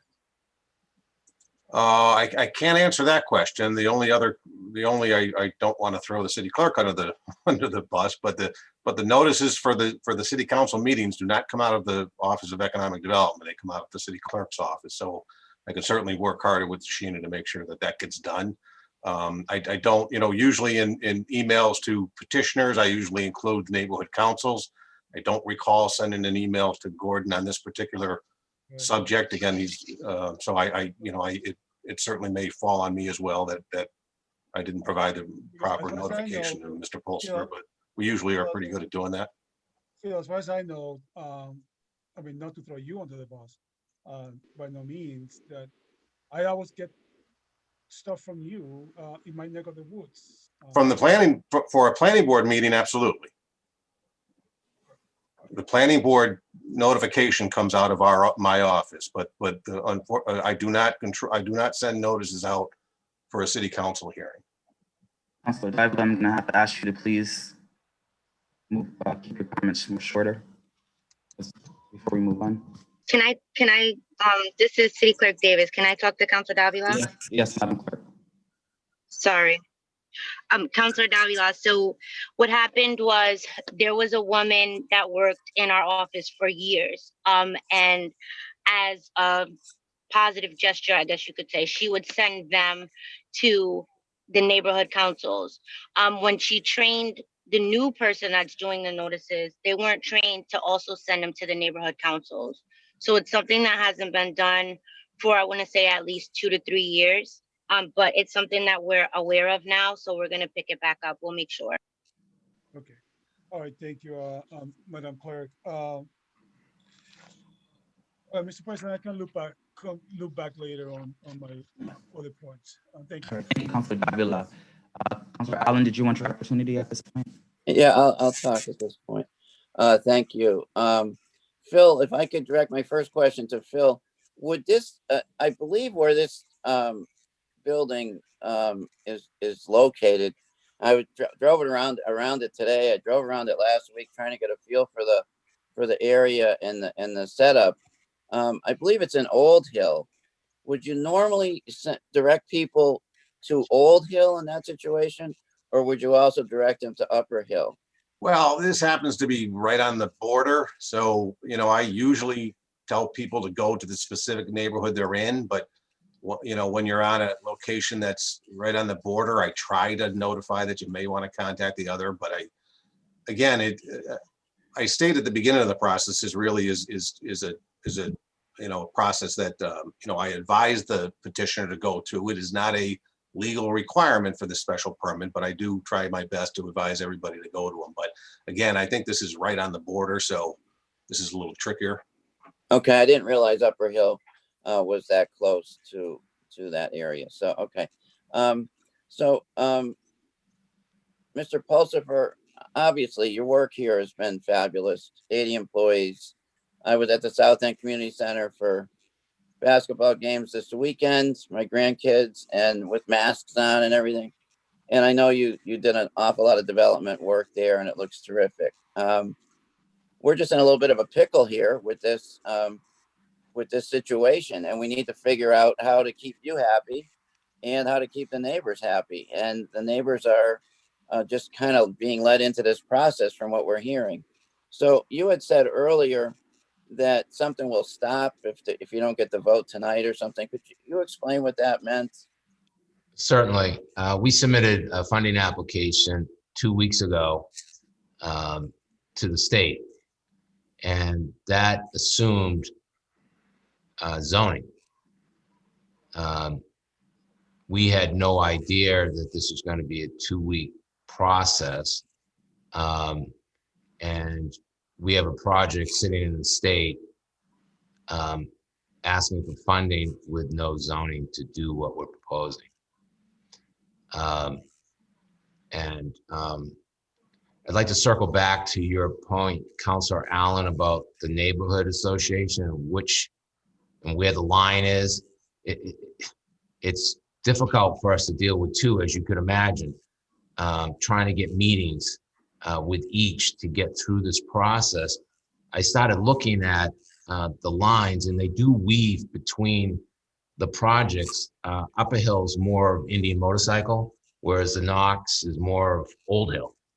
And again, the line is close. But if we could pick, I mean, I don't mind talking to either one, but if we could pick one to work with, it might expedite things a little faster. But I'll do whatever the city council's asked me to do. Well, I think I can't speak for everybody. Everybody, as you know, has their own opinion, but I would want you to speak to both and to just kind of do your magic. You've been able to do a lot of magic in the city with some pretty tough areas that you've revamped and challenging places. And, for if whatever you can do to talk to the neighbors, et cetera. What's the limitation on that funding situation? I mean, can you, are you on a 2-week timeline or a 6-month timeline for The funding? limitation is if they find out you're not ready, your money goes from Springfield to Lowell or some other city in the Commonwealth, because this process is so competitive. You know, we can delay it. It's, you know, I can pull the permit, we can resubmit at a later date after we meet with the councils, but I'll have to call the state and pull the funding app to be honest with them, because I've been working and doing filing applications for 40 years, and I certainly don't want them to think that we don't have zoning and we can't do. If the governor, who's very interested in this project, funds this project and I don't have zoning, this would be an embarrassment, and I wouldn't want to put anybody, including any of us, in that situation. It's just not worth it to me. Thank you, Mr. So, I totally understand your situation. I didn't know if it was a 2-week deal or a 6-month deal to get approval. But I understand your credibility is that you've got an application in and you got to be upfront about the zoning if you don't in fact have it. So, but what kind of risk would that put the project under? Can you quantify that? I mean, the building's been sitting there empty for 70+ years. I mean, it's not going anywhere, Councilor Allen. I mean, there is a major hole in the roof and the water pours right through it. I can't say that the building remains standing forever, but it's been there for many, many years. And, you know, it could sit there another 10 probably. Well, thank you for your consideration of this situation, and whatever you can do, I would offer myself to help if I could be of any help to bring the groups together and have a good meeting to discuss this project, which clearly is a follow-on project to many other great ones you've done in town. So thank you. Thank you. Thank you, Councilor Allen and Councilor Walsh. President, and I'm actually following up, Mr. Pulsifer, with the concerns raised by Councilor Allen, because you said earlier in the meeting that the zoning and the permitting will stop if we don't vote on this issue tonight. And it does, to my colleagues, it does sound to me like maybe there have been some slip-ups in who gets the notification, but it doesn't sound to me like it's the fault of the developer. You know, Mr. Pulsifer has a proven record in the city of Springfield. And I was thinking today about all the different projects that he has all over the city, and every neighborhood where he's had a project, he's improved the neighborhood, he's improved the quality of life in the neighborhood, he's offered employment, he's also offered security, he's also offered easy access to laundry. I mean, he takes everything into consideration when he does a project. And I think his reputation should speak for itself tonight, because I think the possibility of delaying this and not taking a vote tonight with Mr. Pulsifer's word, and he is a man of his word, that he will reach out to these neighborhood councils, and he has tried to reach out to these neighborhood councils. They could be a black eye for the city of Springfield, and who knows when you pull back on state funding if you're ever going to get it again. I think we should definitely support this tonight and let it go forward and have those meetings go forward. It's not his fault that he didn't know these neighborhood councils needed to hear from him. And as soon as he knew that, he reached out to them. I mean, this is an important decision to make. And I think the jobs, the support from his support always of hiring minorities, his support from the trades, Black Business Association should be also taking into account tonight, and we should support it. And that doesn't mean that the people in the neighborhood won't have an opportunity to express their opinion, because this project is not going to happen overnight, is it, Mr. Pulsifer? No, it's not. So will there be ample opportunity for people to be involved? Absolutely, Council Walsh. Yeah, and what do you think our shot would be if we withdraw this of getting other state funding for this program? Well, we'd resubmit a year from now. They have funding once a year rounds, and they don't always fund the first time in. So our first time in is now, and if they deny it, which they could, the demand is so high. They had 60 applications. They can only fund 30, and we're at the top of the list. But that doesn't mean we can't get pushed to next year. But if we file for our first time next year, we could get pushed to the following year. So it's all the cities, the 350 cities in the Commonwealth are fighting over all these resources. And my job is to fight for resources for the city of Springfield. And everyone's watched me do this for 22 years. This is my 22nd year. And I go in there and I battle. I sit on many boards in Boston. I have to be in the know. I have to know. We invite the governor any chance we can into the Mason Square neighborhood. And he stands there and stares at the change we made at Indian Motorcycle, the buildings in deplorable condition across the street. And I said, hey, come walk down Wilbraham Ave with me, see the rest of it. I said, this isn't fair to this neighborhood. This is a real neighborhood. There's houses right across the street from these commercial buildings. They have to look at these buildings day in, day out. And there they sit year after year after year. And thank you, Mr. don't Postma. want them. Thank you. Thank you. Thank you, Mr. Postma. Councilor Hurst. Oh, I'm sorry, Councilor I Walsh. just wanted to say that, you have proven yourself to be a good corporate partner and a wonderful community resource, and I plan on supporting you tonight. Thank you, Councilor Walsh. Councilor Hurst.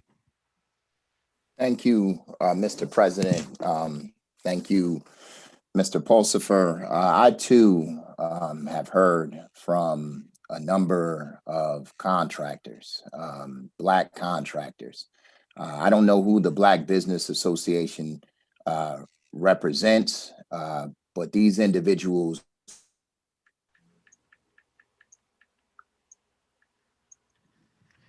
Councilor Hurst, you're frozen.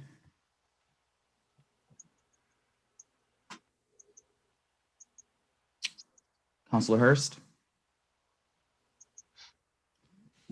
All right, well, let's move to Councilor Whitfield first, and then we'll circle back. Oh, I'm sorry. Nah. Coming back. Councilor Hurst, you might have to. Rules that.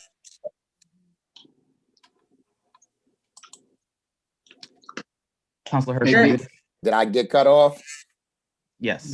I apologize. Not sure where I left off, but if you look at I think I was talking about COVID-19 and the impact of COVID-19. No? You left, all we heard is I got calls from contractors. Okay, sorry. So I got calls from a number of contractors. So I don't know who the Black Business Association represents, but there were a number of contractors, local businessmen who reached out to me and felt as though they were left out of the Mason Square project. And if you think about the time in which we're in right now, it's very pivotal, especially considering COVID-19. And you look at the people that are suffering the most and are being impacted the most, it is Black and brown people. And in addition, when you look at the businesses that are being hurt the most, it is the businesses owned by Black and brown people. And the city of Springfield is majority minority. And so when I get these calls from Black contractors, I take them extremely serious. And I appreciate the fact that you did indeed send me a list of your subcontractors that you use with the Mason Square Fire Station. But it begs the question, after I did a little research and investigation just now, and I only got this, I only received this at 12 o'clock today, so I didn't have much time to look into it, but it begs the question as to whether we're even hiring Springfield contractors. When I go through this list, and you gave me a list of about 30, I see Associated Building Records, Springfield, Next Contractor, South Eaton, Mass, Waltham, Boston, Springfield, East Hampton, Agawam, Worcester, Chicopee, Springfield, Dartmouth, Agawam, Indian Orchard, Boston, Hudson, New Hampshire, Everett, Southampton, East Longmeadow, Woburn, Boston, Chelmsford, Hudson. I can go on and on and on and on and on.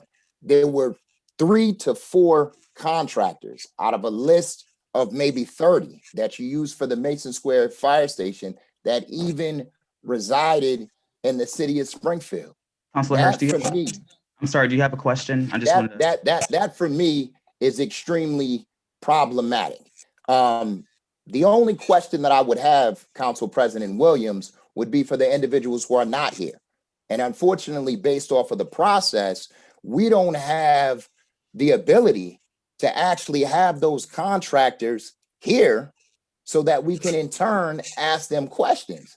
And to me, that is a problem that we have to deal with when we're doing these special permit meetings, especially if they want to be here. If they want to testify live, then we ought to be able to have an opportunity to ask them the same questions that we're asking the petitioner, because otherwise this entire hearing will be slanted in favor of the petitioner. So at some point in time, we have to rectify that. I know we've done it in the past in terms of making exceptions, but if people have live testimony that they want to offer, we need to find a way to make sure that we allow them to do so that we can ask the same questions that we're asking of Gordon Pulsifer of these individuals. So to the extent that we can do that in the future, I just think we need to try to do it. And I think if this hearing is contested later on, I think we're going to be at fault because we haven't given those individuals an opportunity who wanted to speak out in opposition to this permit, an opportunity for us to ask them questions and for them to be heard live. So with that being said, I will have a hard time supporting this tonight. It would be nice if we continued this so that we can actually get those individuals the ability to testify live and ask them some very poignant questions. But in the event that we can't do that, Mr. President, as of right now, unless I hear something compelling, I likely am not going to vote for this special permit. Thank you, Mr. Hurst, Councilor Hurst, Councilor Whitfield. I'm sorry, I know that we got time frame on meetings now, but I'm gonna have to respectfully agree with Councilor Hurst and respectfully disagree with Councilor Walsh. And I know that Mr. Pulsifer does great work in the community, and you have done great work in the city of Springfield. And I know that this funding is important, but if we could just wait one more week to bring you back and try to have these meetings to make sure that the communities are heard, that the people are heard, because ultimately you're going to be serving these people, and we want to make sure that we have a good relationship all across the board. We don't want to start off in a negative feeling or a negative environment. We want to do the best we can to make sure that we are all like getting along and supporting each other. And I'm hopeful that the state will not eliminate the funding based on maybe like a 7-day turnaround time. I want to be hopeful to that. And if we have to call for some support, or if there's anything we could do to help, with that, I'm willing to do it. But we get the calls.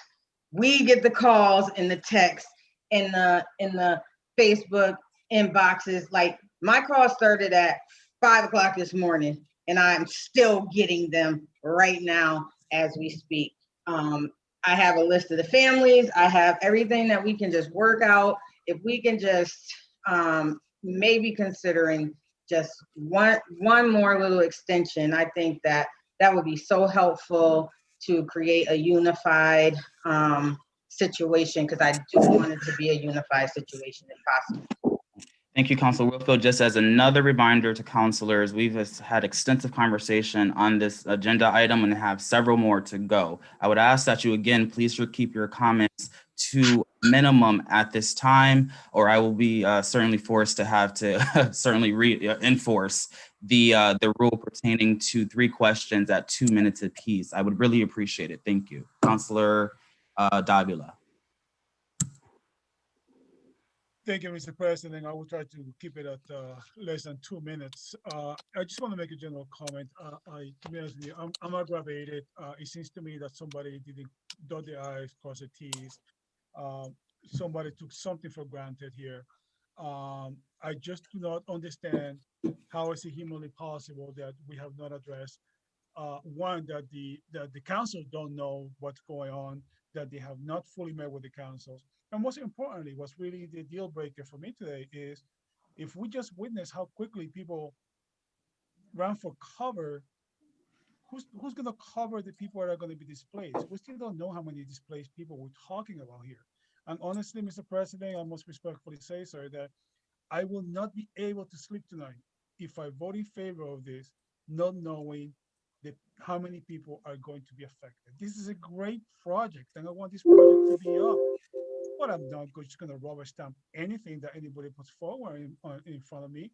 I want to know what it details, who's going to be affected. So I do agree with my prior colleague. If this moves forward for a vote, I will vote against it, painfully vote against it, because I don't know who's going to be displaced and what the plans are. I want to see a good plan, how we're going to handle these people. I highly suggest this gets sent to committee. Otherwise, I will sadly have to vote against it. Thank you, Mr. President. Thank you, Councilor Davila. Councilor Brown.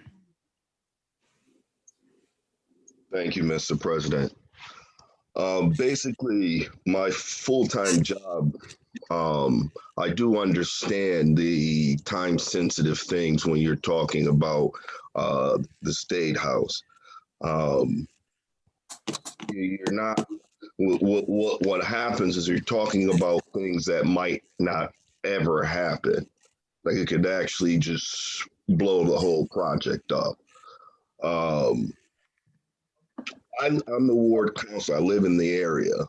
I do know that from what I've seen from what I've researched so far, there's about 4 families that I've seen that have been affected. I still know with one of the areas, it's like a boarding house type deal. So sometimes it's different people. So there's individuals who I've spoken to, and I personally, directed them and helped them with wayfinders. And I know Councilor Letterman did the same. A lot of times what happens as the actual owner, they don't have to tell the individuals. But it to me, I know from the community standpoint, I've talked to the people in the community and they're excited and they want it. I think, Mr. Pulsifer, we have to do a better job with content, making sure that we get in touch with some of the councils, community councils. But from what I know my community is excited and they want it. Thank you, Mr. President. Thank you, Mr. Councilor Brown. Councilor Letterman. Thank you, Mr. President. I'll be as brief as possible. I think the thing that is most compelling to me is that we received this letter signed by Ms. Gresham and Ms. Osborne that specifically requests the city council to continue the item so that the developer can meet with the neighborhood councils. And that's not uncommon. I mean, we do that frequently. I share the concern about why Mr. Pulsifer wasn't connected with them sooner on the end of the city. But certainly neighborhood councils have continued to meet with developers throughout the pandemic and prior to it, even since maybe the departure of a particular staff member that the clerk mentioned. So developers have been getting connected with neighborhood councils continuously since my time on the council. And so I guess my biggest question is, we have a meeting in 2 weeks. I understand that there's been an application submitted to the state. I'm not asking Mr. Pulsifer to withdraw his application here tonight for the zoning permit or for the special permit for occupation. But I guess my question is, will a 2-week continuance, I don't see why you would necessarily then have to withdraw the application for the application for the, I'm assuming it's for the historic tax credits. Clarify what funding it is, Mr. Pulsifer. And I'm No, just trying to find a solution for everybody. it's not it's not the historic credits. It's for low-income housing tax credits with DHCD. Okay. And so do you feel, Mr. Pulsifer, I mean, your status wouldn't change tonight if we continued it. You'd still have a pending permit application. Will that disrupt it for 2 more weeks? I spent the last 2 weeks trying to meet with 2 neighborhood councils. There's no assurance that I could pull that off in the next 2 weeks. And I'm just not sure if I can not notify them that this is going on. I'd have to think it over. I understand, Mr. Pulsifer. I think, I mean, I think if we were to continue it, and you know, we would need to work with the neighborhood councils to make sure that that meeting does occur. I think several councilors have offered to do that. I guess the question becomes: is notifying them that your permit application is just still pending? I mean, is that an automatic strike in some way, or? Yep, it is, Counselor. I mean, I'm not saying they would put it on the back burner, but they would not be happy knowing I submitted an application and zoning wasn't there. We thought the city was behind this and the neighborhood was behind it. And, you know, this delay, I just don't know. I can't speak for them. Last thing, Mr. Chairman, relative to the individuals, you know, as Councilor Brown mentioned, I have spoken with some of them who reached out to me over the weekend and connected them with resources that are available. I'm disappointed to hear about how the landlord on their end is handling this. That's not the fault of Mr. Pulsifer. But I would suggest that, you know, and again, it's not necessarily connected to this special permit, but really the appropriate thing for the landlords to do would be to bring in a relocation expert together and to provide the necessary assistance to the tenants, not only for if they would like to relocate to, as Mr. Pulsifer has offered, a location in the city run by First Resource, but if they would just like some assistance in terms of relocating in general. There are funds and experts out there that do that, but you know, the landlords should be doing that. And to the extent that we can suggest that, I think that's important. Thank you, Councilor Letterman. Councilor Fenton. Thank you, Mr. President. I think that this is a worthy project, and we know this developer. He's got a track record for success in the city. It's a troubled property that needs some substantial development. And having worked on some of these affordable housing deals myself and other circumstances with DHCD, I'm familiar with the funding schedule that Mr. Pulsifer is referencing. And I believe him when he says that if he discloses to DHCD that there's no permissive zoning in effect for the site, that they would kick him to next year's funding schedule.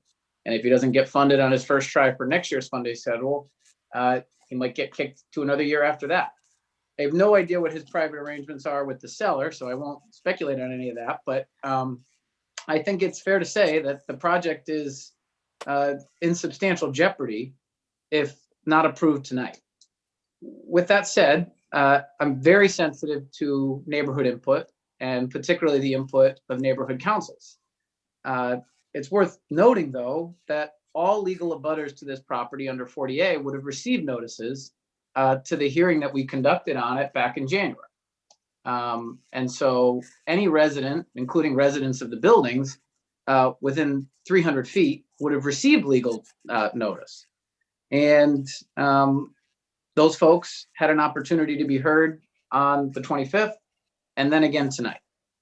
I think it's also worth pointing out, Councilor Hurst said earlier that there were folks who wanted to testify who weren't allowed to submit testimony.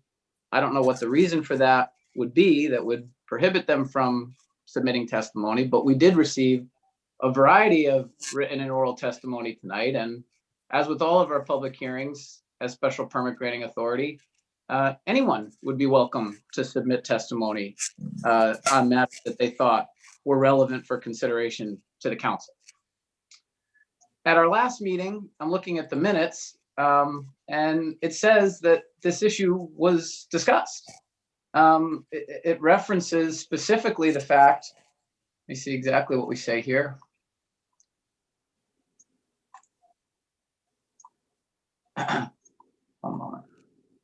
says Councilor Brown stated that there's been concern from the neighborhood council. This was on January 25th.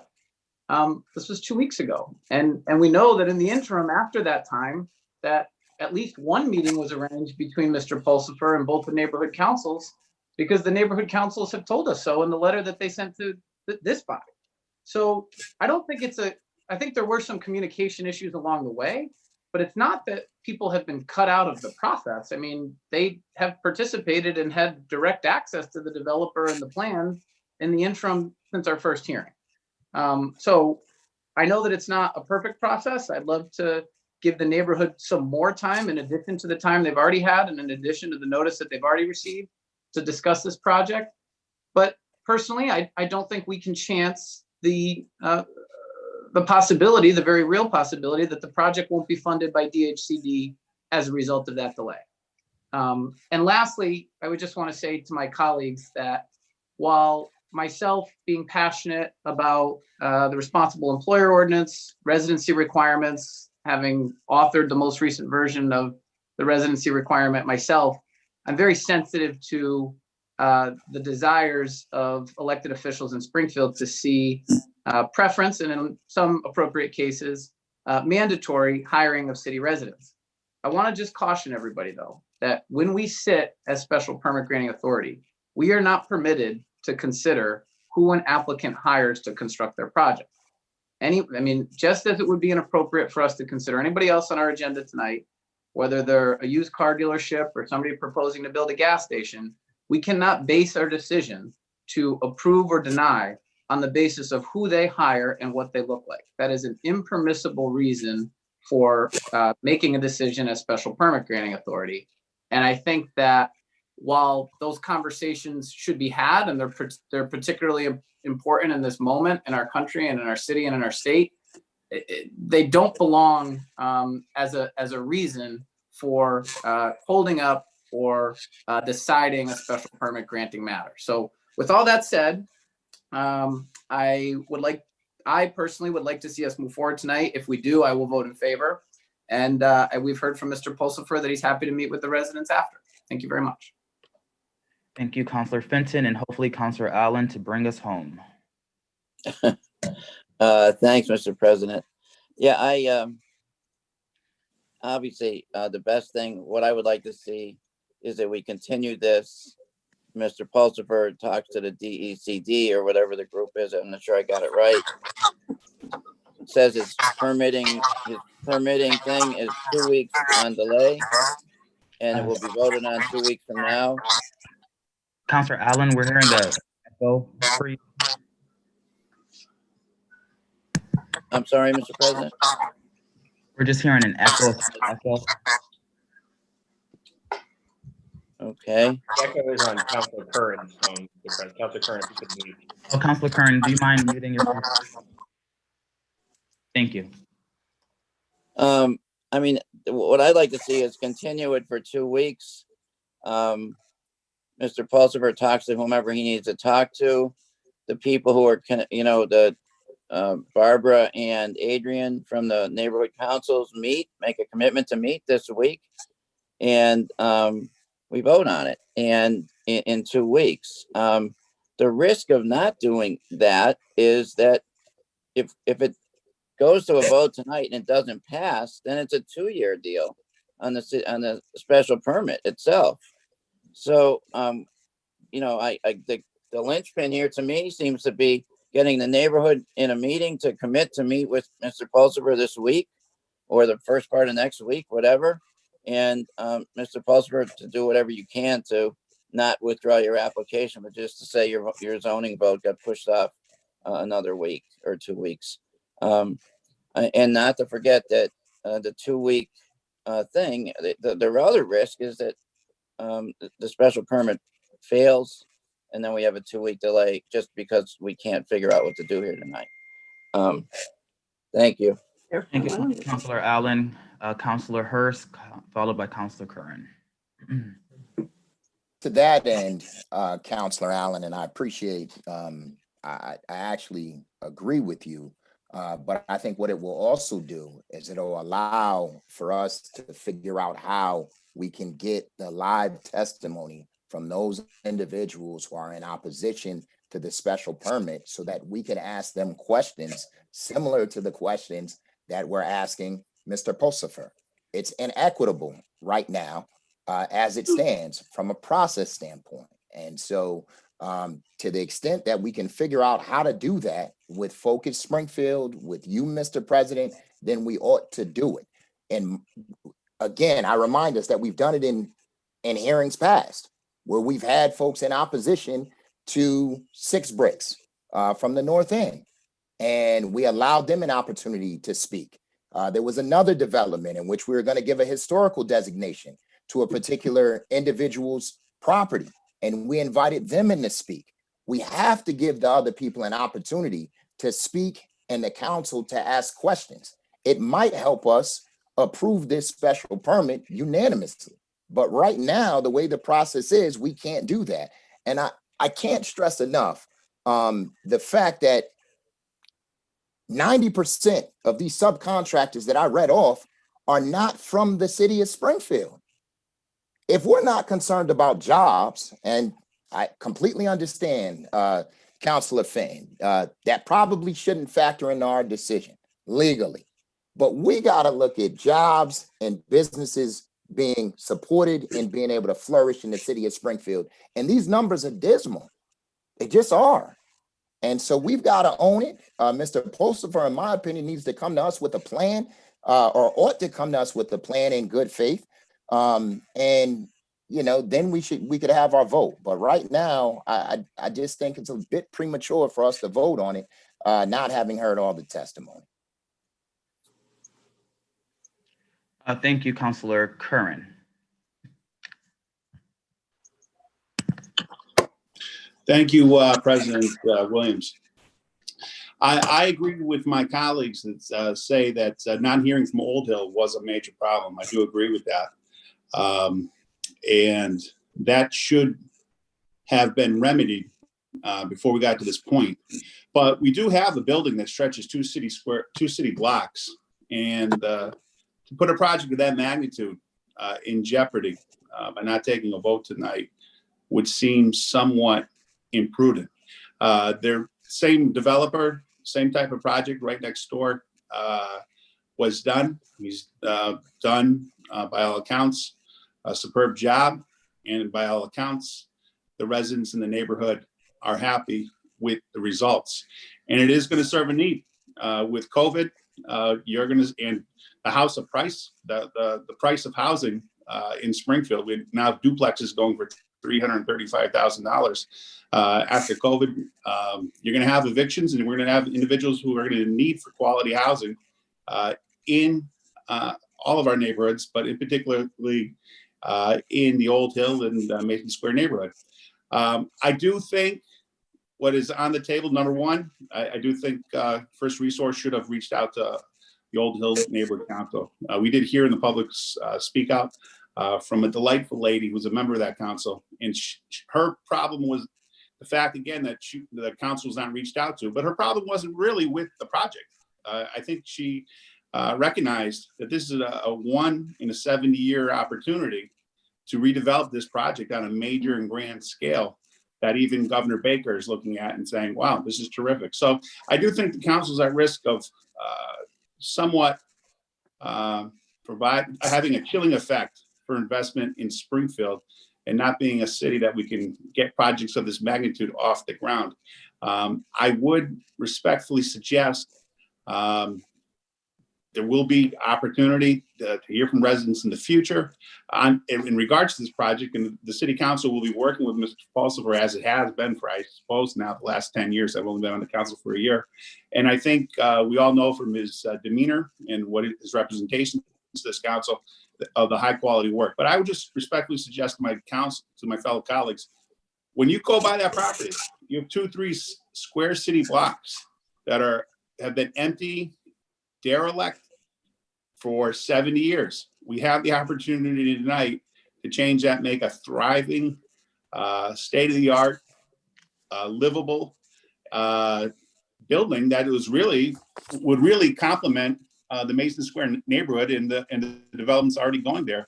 So again, to the colleagues who are upset that Old Hill was not properly notified in the age of COVID. You are correct. But we did hear from some of the Old Hill neighbor count participants, and they do like the idea of the project. Number two, Councilor Hirsch's concerns. He is 100% valid. Contractors should have their voice heard, but I do think from his track record, Mr. Pulsifer, that he is willing to reach out and look at that issue as well. But I think right at this moment before the council, the question is, do we want to develop 3 square blocks in the city of Springfield that's been sitting vacant for 70 years? And I think we all are, and we already know what it's going to look like because we have the other building for as a track record. I would respectfully suggest to my colleagues, let's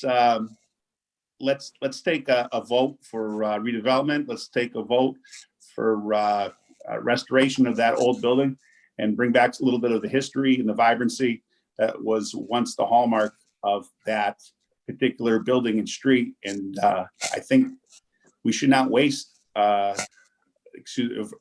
waste would be the incorrect word, but I don't think we should delay the project any further. I think we need to go forward with a vote tonight.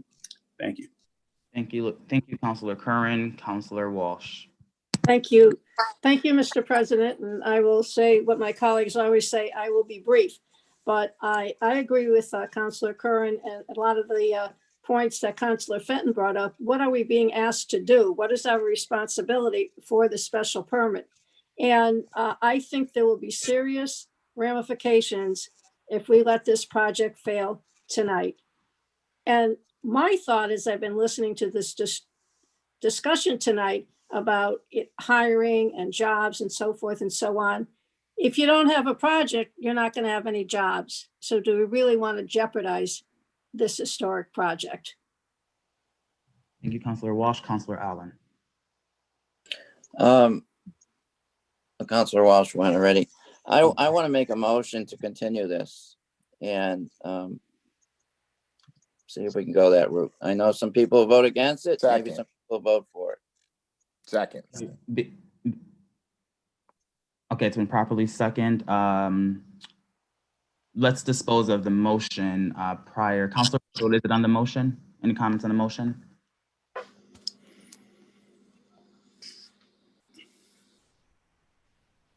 So on the motion, I would like to say that I think it's the right thing to do.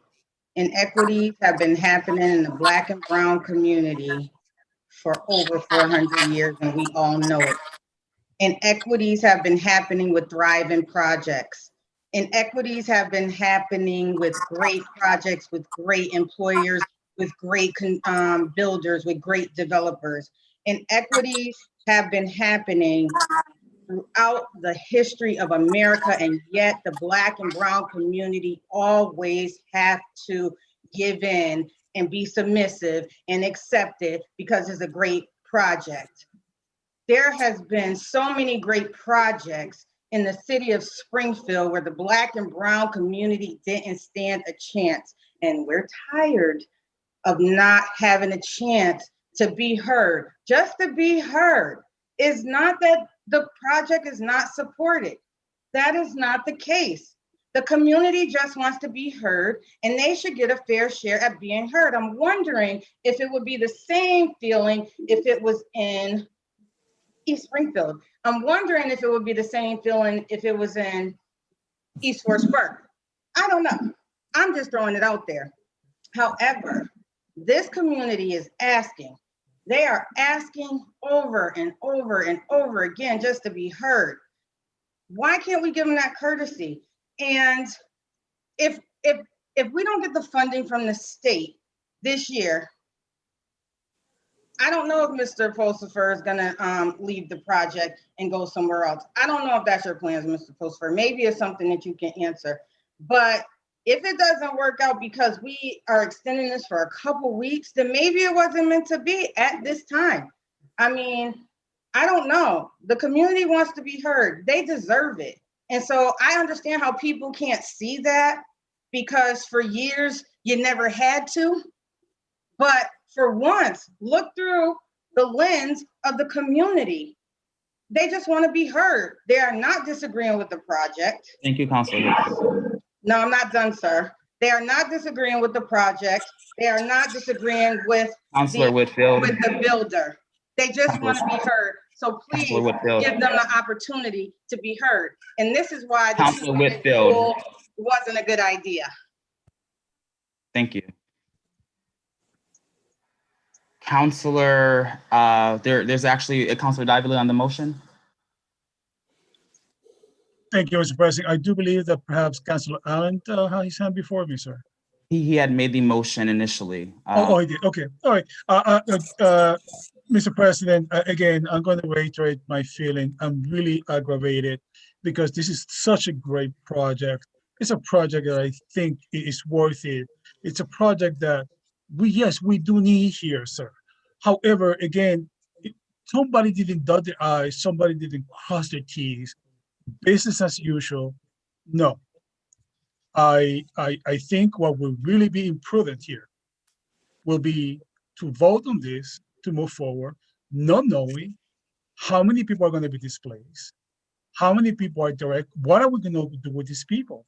Because these projects are going to be up and going for another couple of years. So what do we do to these people? These people need housing now if they get displaced. So again, if this moves forward, I will have to vote against it. I will be voting in favor of committee. And again, my question is, who is going to speak up? Who is going to advocate for the regular guy, for the average Joe, for those people who are going to be displaced? Thank you, Mr. President. Thank you, Councilor Davila. I am not seeing any other hands in the queue. So we have a motion to dispose of. There was a motion to send this committee. It was first raised by Councilor Allen and seconded by Councilor Hurst, I believe it was. So at this time, information, Mr. President. Yes, Councilor Letterman. I just believe it was a motion to continue, not a motion to committee. Oh, thank you. I appreciate the clarification. Motion to continue. So Madam Clerk, at this time, can we please call the roll on continuing this item until our next meeting? On the motion to continue, Councilor Edwards. No. No. Councilor Letterman. Yes. Yes. Councilor Allen. Yes. Yes. Councilor Curran. No. No. Councilor Whitfield. Yes. Yes. Councilor Ramos. No. No. Councilor Brown. No. No. Councilor Walsh. No. No. Councilor Davila. Yes. Yes. Councilor Fenton. No. No. Councilor Hurst. Yes. Yes. Councilor Williams. No. No. The motion to continue fails. Motion to continue fails. Is there any other discussion amongst the council at this time? Councilor Ramos.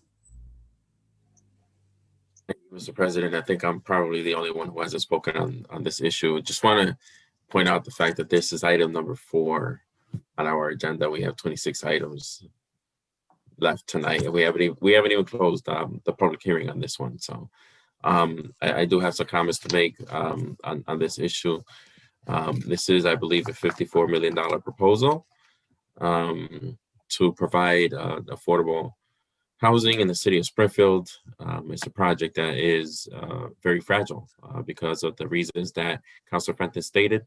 I am familiar with that sort of funding as well. As a member of the trades, we keep an eye on those sort of tax breaks that are given from the state level, and I know that those are not given often. And once you miss that mark, it is unfortunately another year wait to get that funding. I don't want to jeopardize this project. I understand that there are concerns for the neighborhood. Those are, some of those, the concerns around displacement are legitimate concerns and should be addressed at some point. But we also have to be mindful of the fact that this is a $54 million investment in our city that will be placed in jeopardy if we vote this down. It's going to be this settlement cannot come back for 2 years to apply for for a special permit, and I don't want to jeopardize that sort of investment. I don't want to jeopardize that sort of improvement to the neighborhood. Considering the fact that we are building a new school in that neighborhood, considering the fact that he's already made a significant investment in the other property, we have to be mindful of that. Sure, I echo the concerns of my colleagues in terms of more minority hiring, more resident, hiring residents. I'm a huge advocate for those things, but we have to consider the fact that this is a special permit, and if we vote this down, it's going to be 2 years before he can come back for another special permit, and I don't want to jeopardize the project. So I would rather vote in favor of this special permit this evening. Thank you, Councilor Ramos. Is there any other questions or comments from the council? I will ask again, are there any other questions, or I would say comments to deliberate amongst yourselves this evening? All right. I just, if I could, Councilor, thank you, Mr. President. If this was just a unique, the first time this was being developed up in that particular block, I would agree, and maybe the arguments to pursue a 2-week delay would have, in my opinion, a little bit more weight. But we have a developer here who's actually done the exact same project right next door. That's a very unique situation. And I only heard from the neighborhood support in that project was a positive. And he's proposing to do the exact same thing right next door. So I think that does change the dynamic. I think we know what to expect. Again, it was wrong for First Resource not to reach out to Old Hill, but again, not being from Springfield and being confused between the two neighborhood councils. Again, I believe a stronger effort should have been made there. But to lose an identical project right next door when we know what we're already getting, I think would, again, send a chilling effect to businesses coming to the city of Springfield. We do know what we're getting with First Resource, and the chance to develop 3 city blocks, I think, is something this council really can't afford to let slip by. Thank you. Thank you, Councilor Curran. Councilor Whitfield. Thank you, Mr. President. I agree with you, Councilor Curran. We cannot let this project slip by. I mean, a continuance is what we wanted to give the neighborhood a voice. Obviously, many councilors didn't agree that the neighborhood deserved a voice to have a conversation. And so that's duly noted. I just want to ask Mr. Pulsifer, will you still meet with the councils if this is approved? Councilor Whitfield, 100%. Why wouldn't I? They're my neighbors. Right. I look forward to meeting with them and discussing the project and hearing their comments and input. And it was nothing personal, but I have an obligation to the constituents of the city of Springfield, wishing to have a conversation with you prior to. Never was going to vote down the project. Just wanted to give you all an opportunity to meet and discuss it and hash things out. But there's no way in good faith that I could vote against such a wonderful project. And I do know the work that you have done in the city of Springfield. Housing is definitely needed, and it is a building that needs improvement. So thank you for sitting through this and everything that you already done in the community. And I will vote in favor for you on a special permit. Thank you. Thank you, Councilor Whitfield. Councilor Davila. Thank you, Mr. President. I'm just gonna, again, I've been dreaming this drum for a little while now. Again, I go back to those that are going to be displaced. I know that Mr. Pulsifer did say that he's gonna work with them. But look, if I'm gonna be displaced, I don't wanna hear, I take care of you later. I wanna know the plan now. Where am I going? Where am I gonna take my family? Where am I gonna take my children? So that's really bothering me. It's also bothering me that the council, it appears to be moving forward without giving the opportunity for the Upper Hill and the Oil Hill to properly meet with Mostly Pulsifer. If it was in other many special permits that we done, the first thing out of our mouth is, did you meet with the local association, with the local councils? I think we're doing a disservice to both the Upper Hill and the Old Hill, excuse me, neighborhoods. Again, I know I said this before, and I say it again, I'm really aggravated. I am really aggravated because it's a great project, but I'm not gonna just sit here and just roll over because any big investment is gonna come into the city. I have to look out for all the, like all of us, for the residents. And so I'm just extremely aggravated with this process. And again, for those two reasons, because there's no plan how we're going to handle those people who are going to be displaced, and because we have not given the proper courtesy that the Upper Hill and the Old Hill deserve, I will be voting against the project.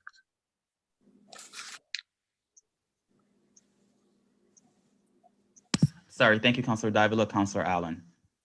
Thank you, Mr. President.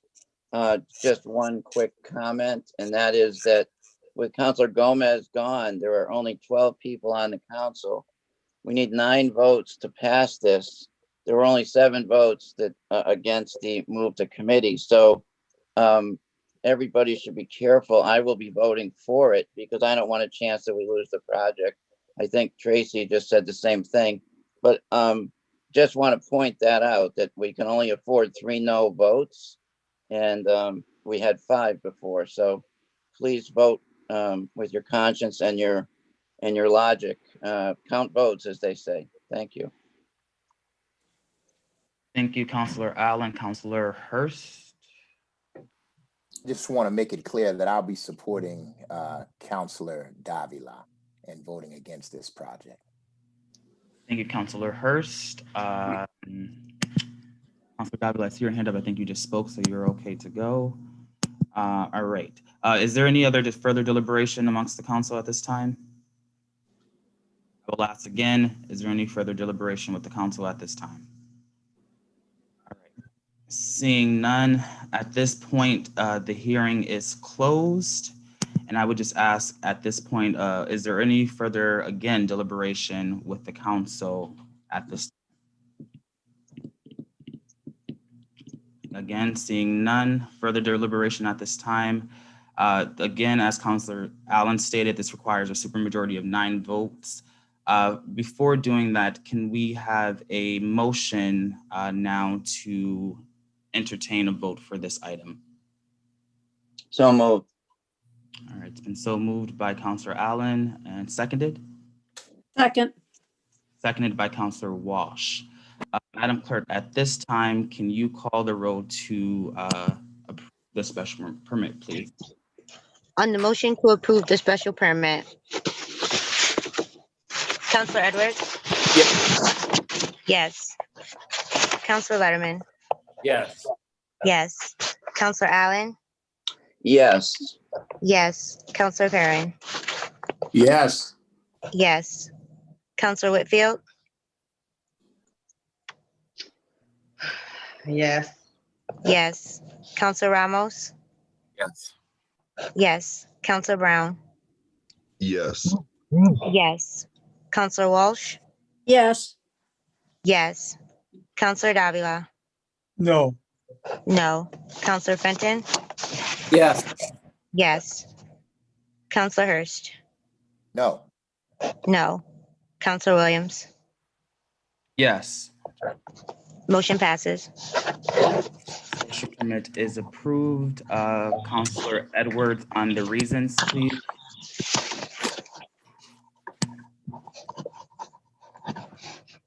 The specific site is an appropriate location for such a use, structure, or condition. The use as developed will not adversely affect the neighborhood. Adequate and appropriate facilities will be provided for the proper operation of the proposed use. To incorporate the planning staff analysis into the decision as the basis of finding. Thank you, Councilor Edwards. Madam, call the roll on accepting the reasons. On accepting the reasons, Councilor Edwards? Yes. Yes. Counselor Letterman? Yes. Yes. Counselor Allen?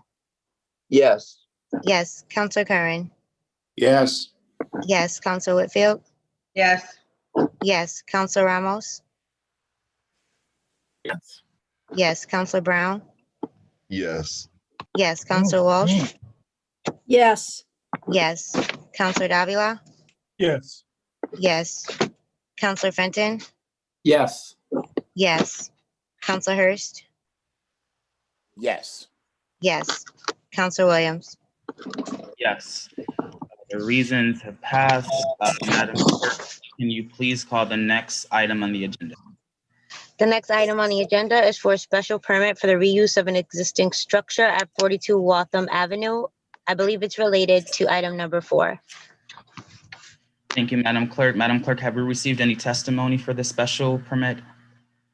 Just a testimony that was previously heard. All right, thank you, Madam Clerk.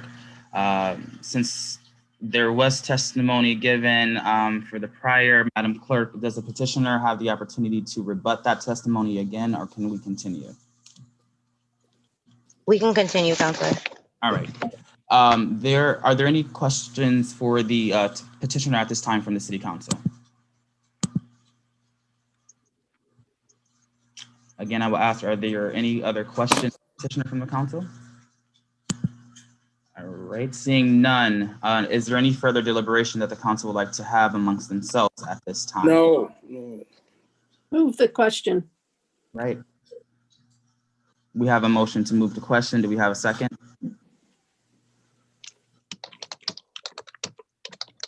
I second. Thank you, Councilor Brown. At this time, the hearing is closed, and if there's no other further deliberation amongst the council, again, this requires a supermajority of 9 votes. Madam Clerk, can you please call the roll on this item?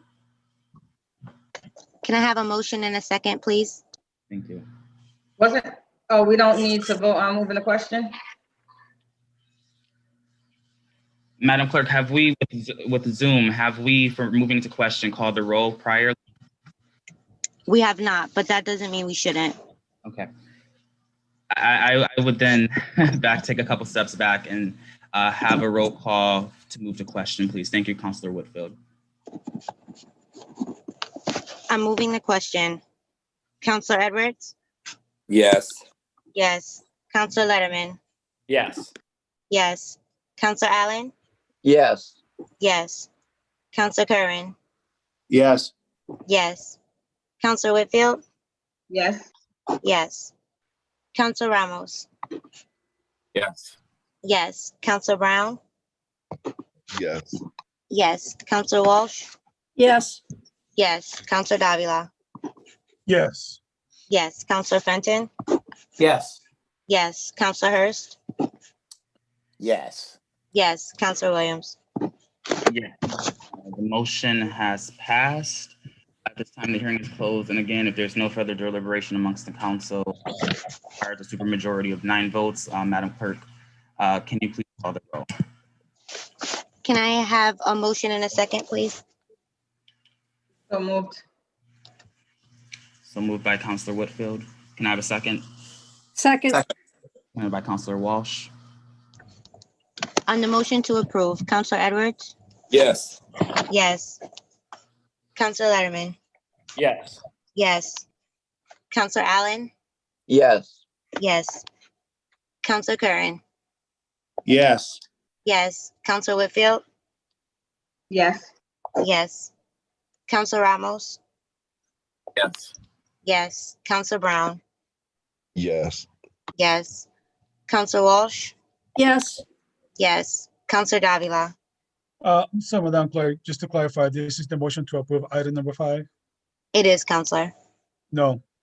No. Counselor Fenton? Yes. Yes. Counselor Hurst? No. No. Counselor Williams? Yes. All right, this special permit is approved. Councilor Edwards, on the reasons for approval, please.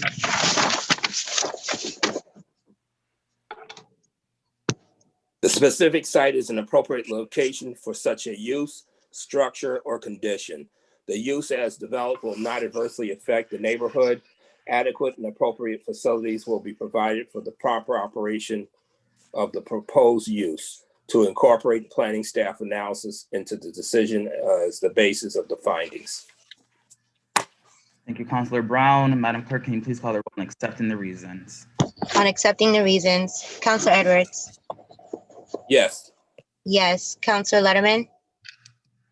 Yes. Yes. Counselor Allen. Yes. Yes. Counselor Curran. Yes. Yes. Counselor Whitfield. Yes. Yes. Counselor Ramos. Yes. Yes. Counselor Brown. Yes. Yes. Counselor Walsh. Yes. Yes. Counselor Davila. Yes. Yes. Counselor Fenton. Yes.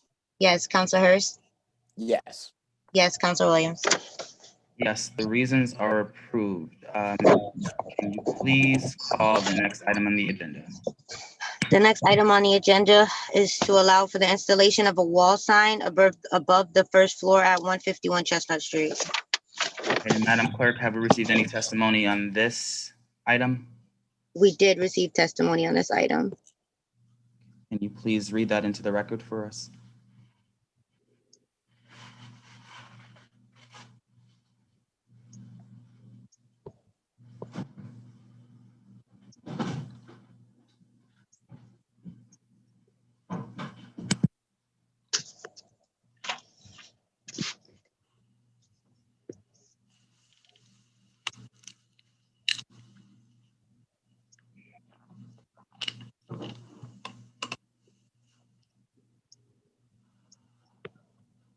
So the testimony reads, owner and petitioner, Chestnut Acquisitions LLC, for special permit to allow for installation of a wall sign above the first floor.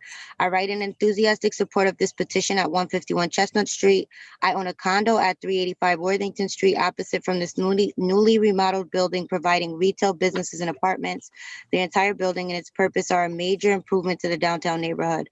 The one minor concern I have regards the location and visibility of the sign. There are 3 mature deciduous trees growing along the sidewalk directly in front of the Chestnut Street frontage.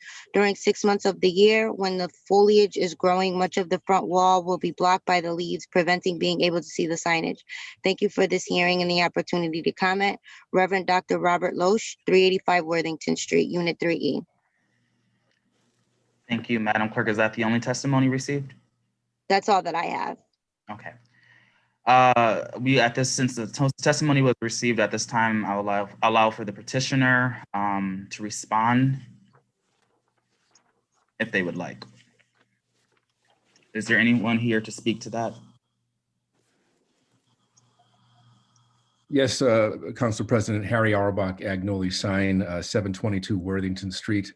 In regards to the person who had some concerns about the deciduous trees, the sign in reality sticks out 70 inches from the wall. I would respectfully say that I don't think it's going to be an obstruction to these trees, as it is about 15 feet above at the bottom, above these trees, or not above these trees, above the sidewalk. So I think while it might, I don't think it should be a concern per se. Again, it is flush with the wall. It's sticks 70 inches out from the wall. There is a sidewalk there that typically measures, I don't have the exact measurement, but in terms of where the building ends and the sidewalk extends out, but I can, from past experience, tell you that it's generally 60 to 84 inches or 5 feet to 7 feet. So I don't think it's as much an issue. Additionally, the sign itself is on the corner of Chestnut and I'm having difficulty remembering the cross street. It's where United Transmission is. That is the only place in terms of the sign. The trees are actually north of the sign itself. Thank you, Mr. Auerbach. I hope I pronounced that correctly. You did fine. Thank you, President. All right. Sorry. Are there any questions for the petitioner from the council at this time? I was going to ask, is there any other question from the council at this time? All right, seeing none, is there any further deliberation that the council would like to have amongst themselves at this time? All right, seeing none at this time, the hearing is closed. And if there is no further deliberation from the council, I would ask for someone to entertain a motion to vote on this item. Motion to approve, Mr. President. All right, a motion has been made by Councilor Letterman. Is there a second? Second. Seconded by Councilor Walsh. This requires, of course, again, a majority of 9 votes. Madam Clerk, can you call the roll? On approving the special permit, Councilor Edwards. Yes. Yes. Councilor Letterman. Yes. Yes. Councilor Allen. Yes. Yes. Councilor Curran. Yes. Yes. Councilor Whitfield. Yes. Yes. Councilor Ramos. Yes. Yes. Councilor Brown. Yes. Yes. Councilor Walsh. Yes. Yes. Councilor Davila. Yes. Yes. Councilor Fenton. Yes. Yes. Councilor Hurst. Yes. Yes. Councilor Williams. Yes. Special permit is approved. Councilor Edwards, can you please reasons on approval? The specific site is an appropriate location for such a use, structure, or condition. The use as developed will not adversely affect the neighborhood. Inadequate and appropriate facilities will be provided for the proper operation of the proposed use to incorporate the planning staff analysis into the decision as the basis of finding. Thank you, Councilor Edwards, on the reasons. Madam Clerk, can you please call the roll in accepting? On accepting the reasons, Councilor Edwards. Yes. Yes. Councilor Letterman. Yes. Yes. Councilor Allen.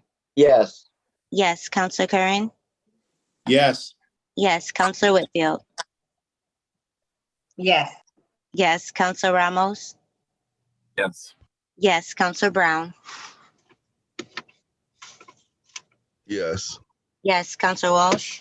Yes. Yes. Councilor Davila. Yes. Yes. Councilor Fenton. Yes. Yes. Councilor Hurst.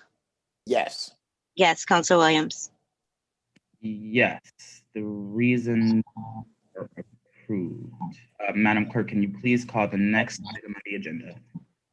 The next item on the agenda is to amend an existing special permit to transfer ownership for 311 Page Boulevard. Thank you, Madam Clerk. Madam Clerk, have we received any testimony on this item? We have not. All right. Are there any questions for the petitioner from the council at this time? Again, I will ask, are there any other questions for the petitioner from the council at this time? Right, seeing none, is there any further deliberation? Councilor Letterman. Thank you very much, Mr. President. I would just simply say we appreciate the petitioner's patience between the bifurcated process and move to approve. Thank you, Councilor. Thank you, Councilor Letterman. Are there any other councilors wishing to speak? All right, seeing none. At this time, the hearing is closed, and if there is no further deliberation, can someone please entertain a vote to entertain a motion to move this to vote? I make a motion to move this to vote. Thank you. Second. Whitfield, seconded by Councilor Letterman. Madam Clerk, can you please call the roll? On approving the special permit, Councilor Edwards. Yes. Yes. Councilor Letterman. Yes. Yes. Councilor Allen. Yes. Yes. Councilor Curran. Yes. Yes. Councilor Whitfield. Yes. Yes. Councilor Ramos. Yes. Yes. Councilor Brown. Yes. Yes. Councilor Walsh. Yes. Yes. Councilor Davila. Yes. Yes. Councilor Fenton. Yes. Yes. Councilor Hurst. Yes. Yes. Councilor Williams. Yes. The amendment is approved for the special permit. Counselor. The specific site is appropriate location for such a use, structure, or condition. The use as will not adversely affect the neighborhood. Adequate and appropriate facilities will be provided for the proper operation of the proposed use. To incorporate planning staff analysis into decision as the basis of the findings. Counselor Edwards, Madam Clerk, can you please call the roll on accepting the reasons? On accepting the reasons, Counselor Edwards? Yes. Yes. Counselor Letterman? Yes. Yes. Counselor Allen? Yes. Yes. Counselor Karen? Yes. Yes. Counselor Whitfield? Yes. Yes. Counselor Ramos? Yes. Yes. Counselor Brown? Yes. Yes. Counselor Walsh? Yes. Yes. Counselor Davila? Yes. Yes. Counselor Fenton? Yes. Yes. Counselor Hurst? Yes. Yes. Counselor Williams? Yes. The reasons have been accepted. Madam Clerk, can you please call the next item on the agenda?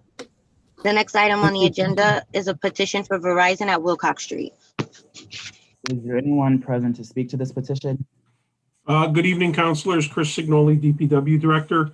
The petition is for Verizon to install one pole on Wilcox Street for the installation of additional intelligence and telecommunication networks. Thank you, Chris. Are there any questions or comments from the council at this time? Once again, are there any comments or questions from the council? All right, Madam Clerk, do we need a motion to vote on this, or can we just move to vote? Roll call. It's usually by voice vote, so we can just roll call. Okay, please, can we have it at this time, please? On accepting the petition, Counselor Edwards? Yes. Yes. Counselor Letterman? Yes. Yes. Counselor Allen? Yes. Yes. Counselor Curran? Yes. Yes. Counselor Whitfield? Yes. Yes. Counselor Ramos? Yes. Yes. Counselor Brown? Yes. Yes. Counselor Walsh? Yes. Yes. Counselor Davila? Yes. Yes. Counselor Fenton? Yes. Yes. Counselor Hurst? Yes. Yes. Counselor Williams? Yes, the petition is approved. Madam Clerk, can you please call the next item on the agenda? The next item on the agenda is a petition for Armory Street. Anyone here to speak on that item? Good evening, President, councilors. Chris I have to- Signoli, DPW Director. 1 second, Chris. I have to recuse, President. I'm in a butter. All right, Madam Clerk, can you please mark that Counselor Fenton is recusing himself? Chris, you have the floor. Thank you very much. An application has been received and a Board of Public Works viewing was completed for a section of Armory Street between Atwater and Weaver Road to be discontinued. As far as the plan that is presented, I do not have any issues with it whatsoever. It was voted on by the Board of Public Works.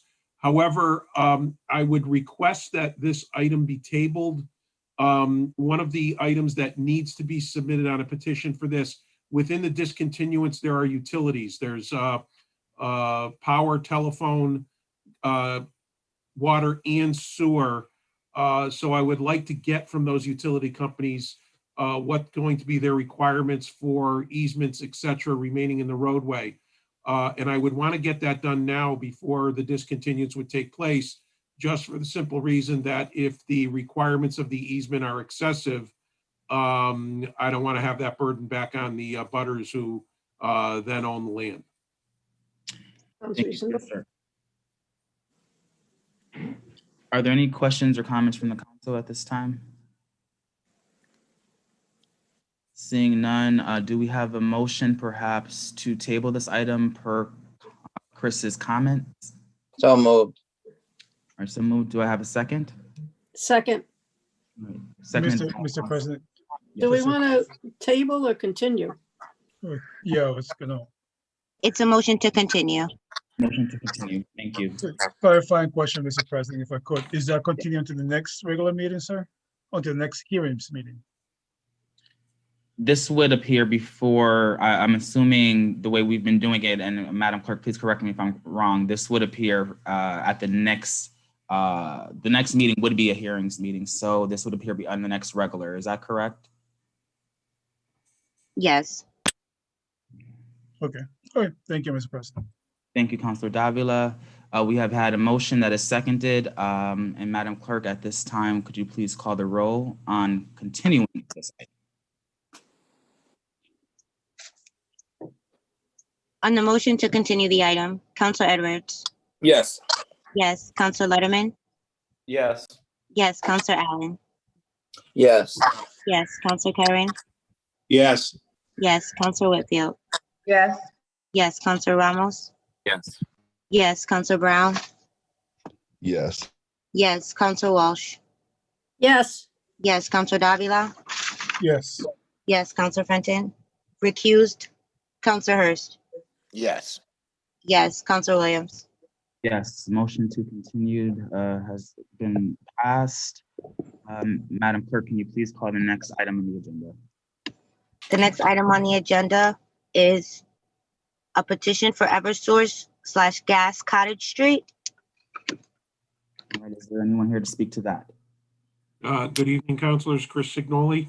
Eversource, as part of the reconstruction project that's going to happen on Cottage Street, Berkshire Avenue, and Harvey Street, Eversource Gas has to relocate about 400 feet of underground piping as part of the project with Mass DOT. So this petition is for the council's approval to relocate 400 feet of gas piping. Thank you. Are there any questions or comments from the council at this time? Any questions or comments from the council at this time? All right. Seeing none, Madam Clerk, can we please move to a roll call to accept the petition, approve the petition? On approving the petition, Councilor Edwards. Yes. Yes. Councilor Letterman. Yes. Yes. Councilor Allen. Yes. Yes. Councilor Karen. Yes. Yes. Councilor Whitfield. Yes. Yes. Councilor Ramos. Yes. Yes. Councilor Brown. Yes. Yes. Councilor Walsh. Yes. Yes. Councilor Davila. Yes. Yes. Councilor Fenton. Yes. Yes. Councilor Hurst. Yes. Yes. Councilor Williams. Petition is approved. Madam Clerk, can you please call the next item on the agenda? The next item on the agenda is a petition for Eversource/Gas at Industry Avenue. Is there anyone here to speak to this petition? Good evening, councilors. Chris Signoli. Again, this is the exact same type of item as we were discussing before. Eversource Gas relocating 400 feet for the intersection reconstruction project that's going to be occurring at Cottage and Industry in Robbins. And just one item that I meant to mention before, the Cottage Harvey Berkshire Ave project will be starting this spring. And this project will be going out to bid within the next couple of weeks as well. So there will be two major projects going on there. Thank you, Chris. Are there any questions or comments from the council? All right, seeing none, Madam Clerk, can we please call the roll on this item? On approving the petition, Councilor Edwards. Yes. Yes. Councilor Letterman. Yes. Yes. Councilor Allen. Yes. Yes. Councilor Karen. Yes. Yes. Councilor Whitfield.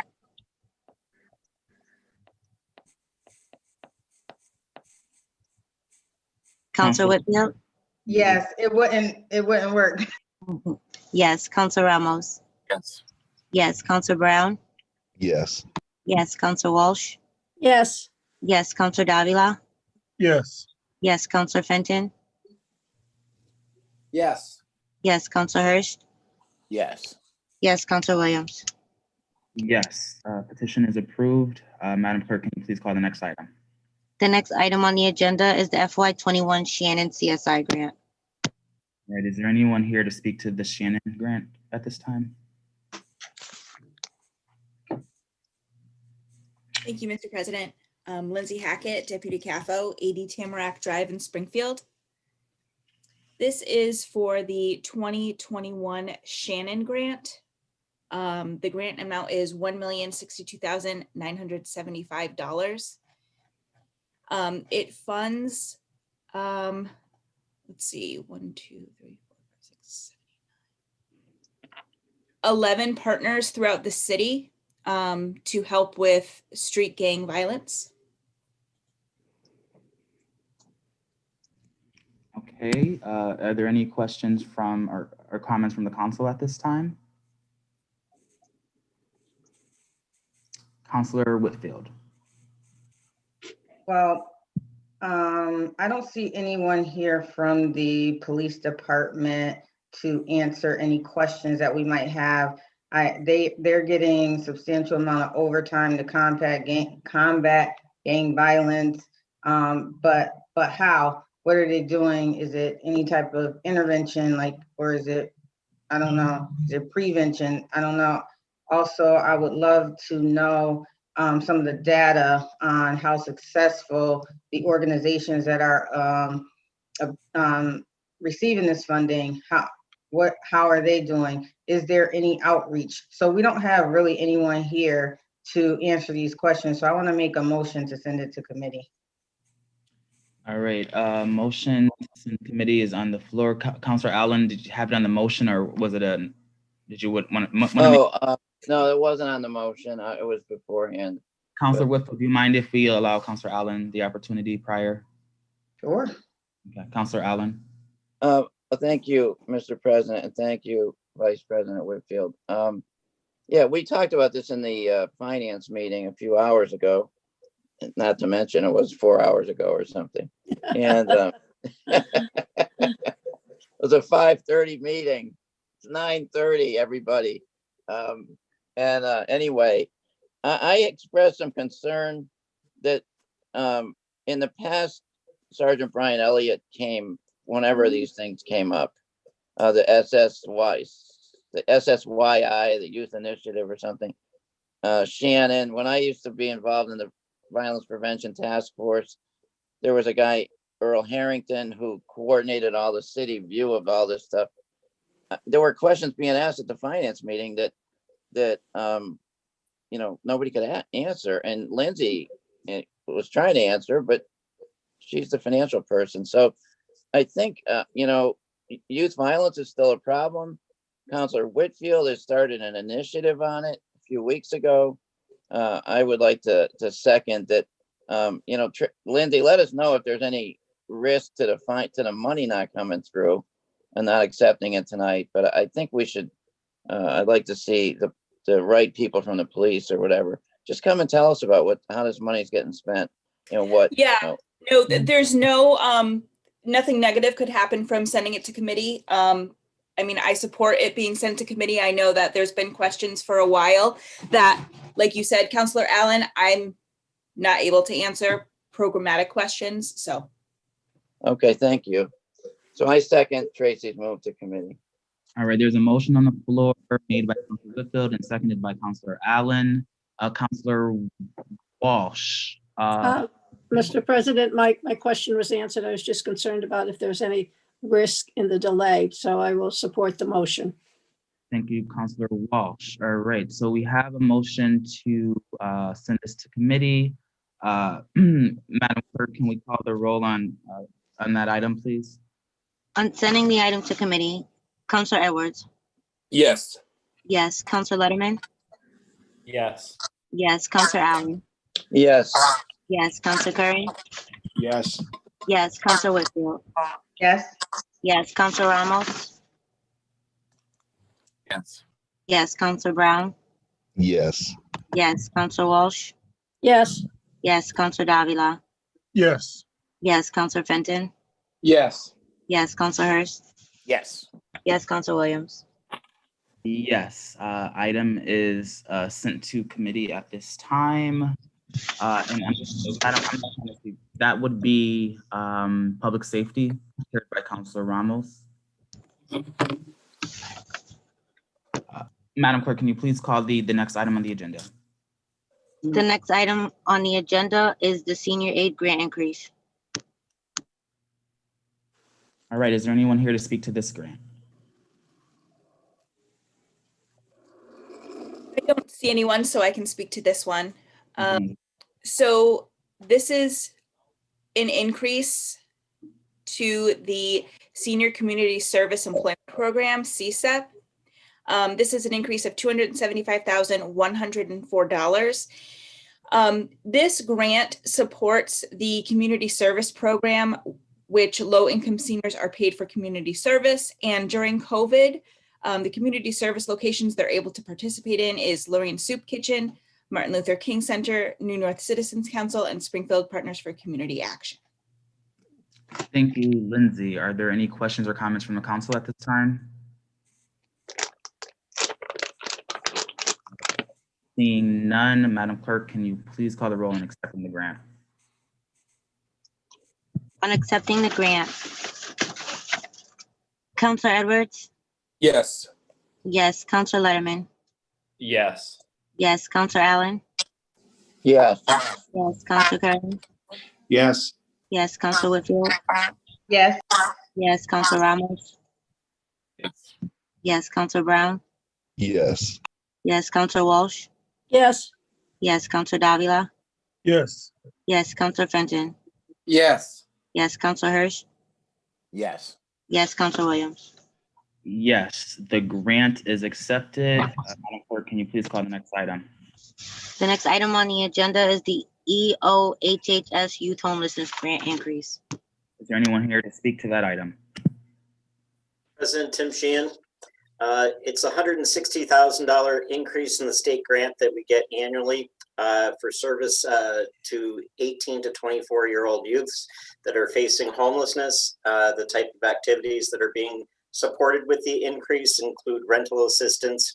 There'll be a van for more outreach, staffing work for people that are aging out of foster care, and connecting them with services so that they do not ultimately become homeless. The funding is a pass-through to Gandhar Center for Human Development. It comes to the city through the continuum of care, which services all of Camden County. Thank you, Tim. Are there any questions or comments from the council at this time? Counselor Fenton. Tim, did you say that Gandara is the recipient? It's a pass-through to Gandhar, yes. It's the Center for Human Development. Okay. Mr. President, I have to recuse myself from this matter. Thank you, Counselor Fenton. Madam Clerk, can you please reflect that in the record? Are there any other questions or comments from the council at this time? All right, seeing none, Madam Clerk, can we please call the roll to accept the grant? On accepting the grant, Counselor Edwards? Yes. Yes. Counselor Letterman? Yes. Yes. Counselor Allen? Yes. Yes. Counselor Curran? Yes. Yes. Counselor Whitfield? Yes. Yes. Counselor Ramos?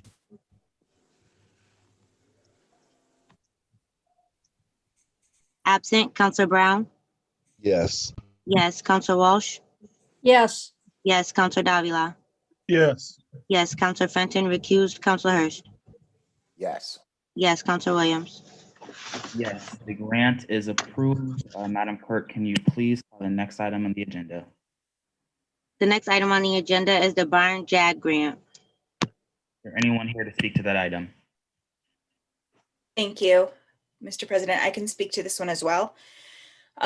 This is a JAG grant awarded to the police department from the Department of Justice for $121,488. This funding is going to be used to upgrade some of the police department's safety equipment. Thank you, Lindsay. Are there any questions or comments from the council at this time? Right, seeing none, Madam Clerk, can you please call the roll in accepting this grant? On accepting the grant, Counselor Edwards? Yes. Yes. Counselor Letterman? Yes. Yes. Counselor Allen? Yes. Yes, Counselor Curran. Yes. Yes, Counselor Whitfield. Yes. Yes, Counselor Ramos. Yes. Yes, Counselor Brown. Yes. Yes, Counselor Walsh. Yes. Yes, Counselor Davila. Yes. Yes, Counselor Fenton. Yes. Yes, Counselor Hurst. Yes. Yes, Counselor Williams. Yes. Grant is accepted. Madam Clerk, can you please call the next item? The next item on the agenda is the police department donation. Point of information, Yes, Counselor Walsh. Counselor Walsh, you're muted. opposite thing. All these grants are under 50,000. We usually take them together as one thing. Counselor Walsh, this grant is actually $50,000. So I'm going to allow someone to speak, and then the others can be taken together. Is there anyone here to speak to the police department donation? Yes. Lindsay Hackett, Deputy CAFO. So this is actually part of the HCA for INSA's medicinal marijuana contract. And this $50,000 is a donation made to the police department. All right, thank you, Lindsay. Are there any questions or comments from the council at this time? Counselor Hurst. Thank you, Mr. President. Lindsay, do you know when this contract is set to be renewed? By any chance? I would have to check. I don't know Okay. off the top of my head. Thank you. Thank you, Counselor Hurst. Are there any other questions or comments from the council? Yes, Mr. President. Counselor Davila. Sorry, I was trying to find the hand here. Lindsay, this 50,000, is it going to be for the general operating budget for the police department, or are they going to be used for any kind of special detail / purpose? It's not going to be part of the general fund. It's a separate donation account where their donations go in, and there's no specified purpose for the donation. So it could be used for anything they want.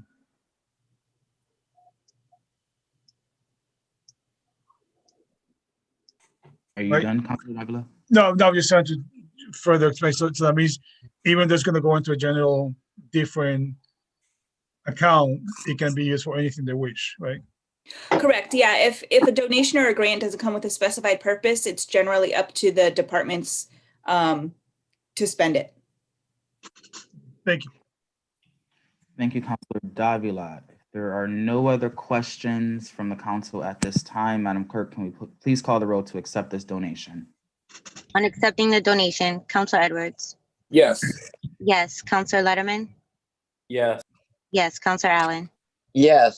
Yes, Counselor Curran. Yes. Yes, Counselor Whitfield. Yes. Yes, Counselor Ramos. Yes. Yes, Counselor Brown. Yes. Yes, Counselor Walsh. Yes. Yes, Counselor Davila. Yes. Yes, Counselor Fenton. Yes. Yes, Counselor Hurst. Yes. Yes, Counselor Williams. Yes, the donation is accepted. Madam Clerk, can you please call actually the items 17 through 19? We can take those up in one vote. Item 17 is a Good Neighbor Agreement Health donation. Item 18 is a donation, Police, Fire, HHS, SPS. And number 19 is a donation of goods, PPE supplies. Can you please call the roll on those items? On accepting the grants, Counselor Edwards. I'm sorry, Mr. President, are we taking those items all together? Yes, we are. Yes, Counselor Davila. Because I do have a question on 19. If there is a question on 19, Madam Clerk, can we please take 17 and 18 together first? On accepting items 17 and 18 together, Counselor Edwards. Yes. Yes, Counselor Letterman.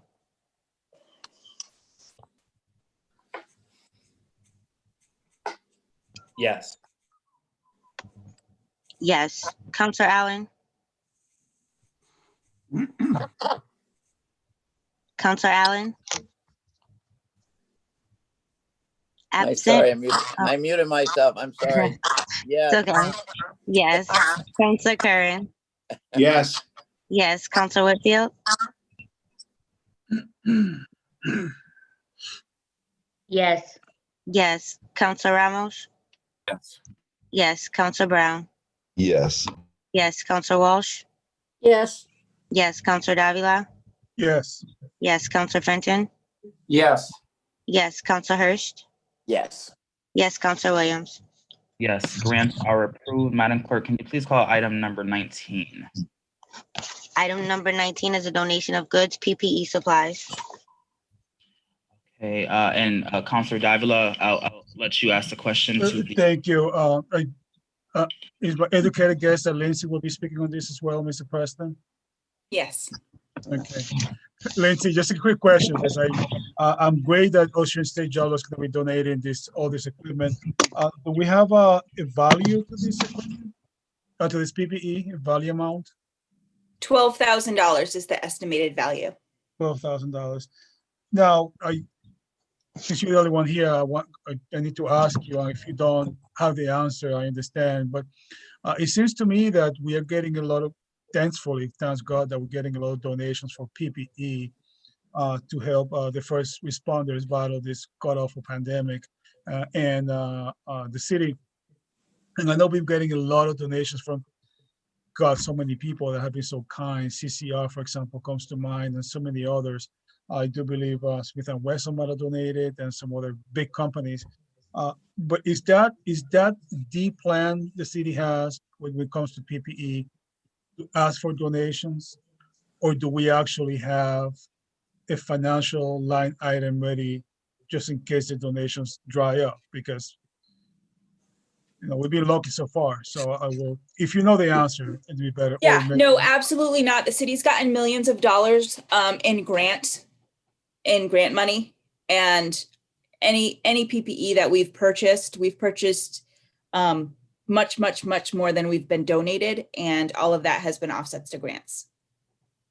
So what we have been donated has been a small amount in comparison to. Yeah, let me rephrase. It's certainly not a small amount, but the city has also been purchasing PPE with grants. And another point to make, sorry, Melanie Akowiak, Budget Director for 1720. Another point to make is the donations are obviously very much welcome, but they're also used for our FEMA match requirement. So essentially what that means is whenever we're submitting a request for reimbursements to FEMA, they're requiring the city to match 25% of it. Thankfully, CARES is going to be a source that they've allowed for us to use. However, we can also itemize all of the donations that we have received for COVID to reduce the amount that we would have to use from CARES Act as a match. So the double benefit. Right, that sounds fantastic. Do we know an actual amount up to date of the donations, value amount? If you don't have it, if you could email it, just so we've definitely we've been keeping track, but because like Melanie said, we can use it to offset some of the FEMA match that the city owes. I don't have a number for you right now, but yeah, we can get it for you if it's something you're interested in. Yeah, I just want to know what up to date, how much the actual financial monetary value of all the donations, PPE we have had. Because I'm just very grateful. I'm very grateful to Ocean State Job Lot. But that did notice that. So good. So we're pretty much in good shapes in terms of PPE for the fire and police and DPW and all city workers, correct? Yes. Excellent. Thank you, ladies. Very kind. Thank you, Mr. President. Thank you, Councilor Davila. Madam Clerk, if there are no other questions or comments from the council, Madam Clerk, can you please call the roll on accepting the donation of goods? On accepting the donation, Councilor Edwards. Yes. Yes. Councilor Letterman. Yes. Yes. Councilor Allen. Yes. Yes. Councilor Curran. Yes. Yes. Councilor Whitfield. Yes. Yes. Councilor Ramos. Yes. Yes. Councilor Brown. Yes. Yes. Councilor Walsh. Yes. Yes. Councilor Davila. Yes. Yes. Councilor Fenton. Yes. Yes. Councilor Hurst. Yes. Yes. Councilor Williams. Yes, donation of goods approved. Madam Clerk, can you please call the next item on the agenda? The next item on the agenda is confirmation of the appointment of Daniel Rodriguez to the Water and Sewer Commission. Thank you. Is there someone here to discuss this or speak on behalf of this appointment?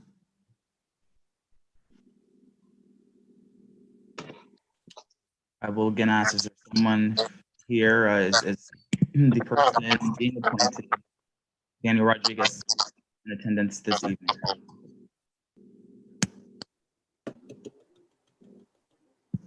All right, seeing that, Letterman. Mr. Chairman, seeing none, I'd move that we continue this item. There's a motion on the floor to continue the item. Is there a second? Second. Seconded by Councilor Fenton. Madam Clerk, can we please call the roll on continuing this item? On continuing the item, Counselor Edwards. Yeah. Yes. Counselor Letterman. Yes. Yes. Counselor Allen. Yes. Yes. Counselor Curran. Yes. Yes. Counselor Whitfield. Yes. Yes. Counselor Ramos. Yes. Yes. Counselor Brown.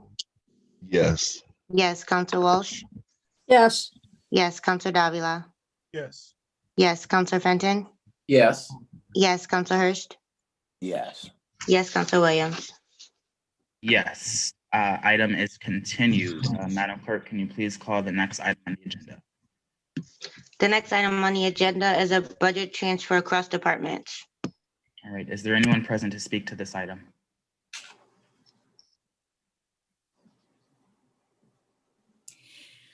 I can speak to it. Pat Sullivan is here if there are any questions.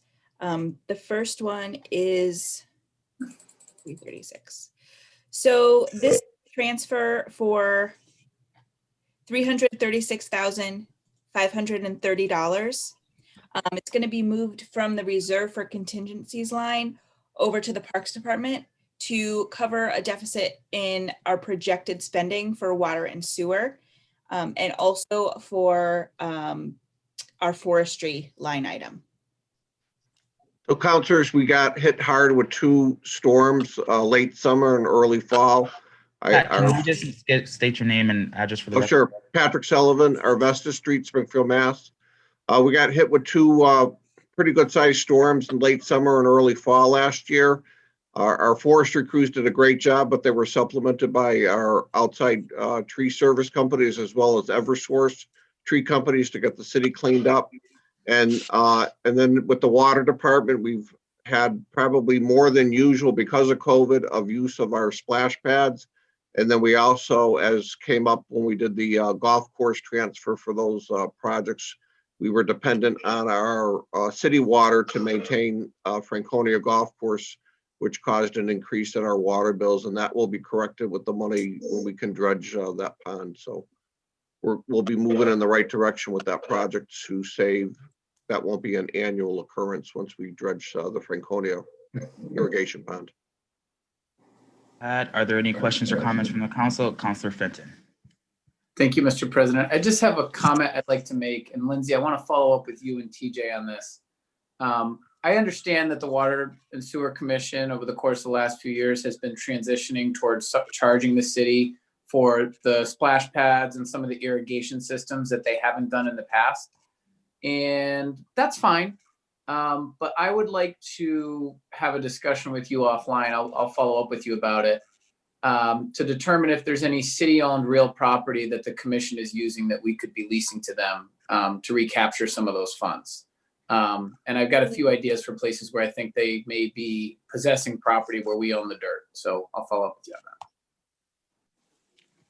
Thank you, Councilor Fenton. Are there any questions or comments from the council at this time?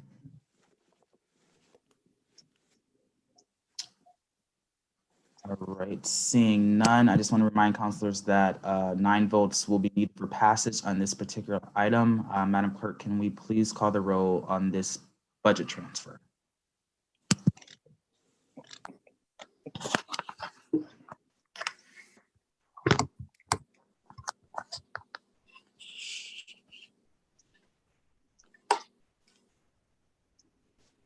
Madam Clerk? I'm sorry, Zoom kicked me out, but I'm back. I know it. Was there a motion and a second? Can we have a motion to take this up in a vote? So moved. And can I have a second, please? Second, but can you just confirm if this is a majority or supermajority, Mr. Clerk and Madam President? It's a It's a supermajority. Okay, thank you. There's a motion on the floor made by Councilor Wall, seconded by Councilor Fenton to take this up. Madam, call the roll on this item. On approving the order, Counselor Edwards? Yes. Yes. Counselor Letterman? Yes. Yes. Counselor Allen? Yes. Yes. Counselor Curran? Yes. Yes. Counselor Whitfield? Yes. Yes. Counselor Ramos? Yes. Yes. Counselor Brown?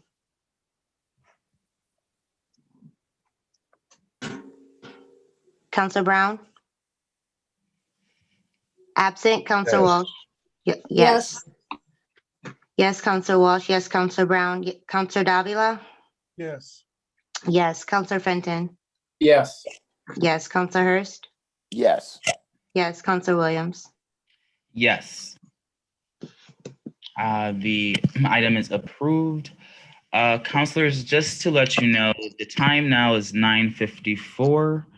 And per Councilor Fenton's rule consideration for a lid at 10 p.m., I'm assuming that if I get into another item, that we might surpass that time. So at this point in time, and Madam Clerk, can you please steer me on this next vote in regards to, I believe, Councilor Fenton, you might be able to speak to it as well. You stipulated that a unanimous vote to stop the meeting would stop the meeting, but if there was one objection, the meeting would continue. Is that correct? No, I think it's the other way around. I think it would be if one person wants to stop the meeting, they can, because it would require a suspension of rules to continue. With that said, I think we're making good progress, so I don't intend to stop it. We can finish, I think. I don't know. But if anybody else wanted to stop, they could raise it at 10 and we'd go to bed. All right. Thank you, Brenton. Or eat dinner. Or eat dinner. Yeah, right. Well, we will offer that for someone to make that motion at the time. If Or needed. just keep the 2-minute rule for speaking. Yeah. Yes. All right. So I'm sorry, I got a little. Madam Clerk, can you please call the next item? The next item on the agenda is a budget transfer across departments. All right. Is there anyone present to speak to this?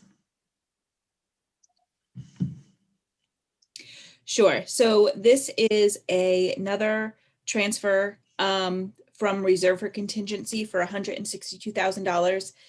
It's this one is going to the facilities department. Again, it will cover any deficits projected for water and sewer, and it will also cover any snow removal deficit.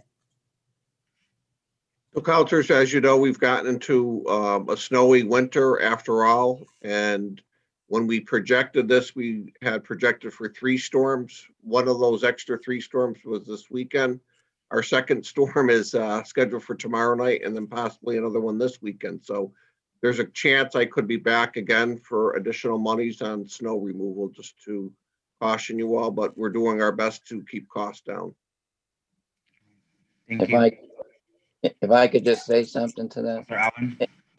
Thank you, Mr. President. And Pat, this is the snow removal that your crew does on public buildings at schools and things like that. This is not am I right?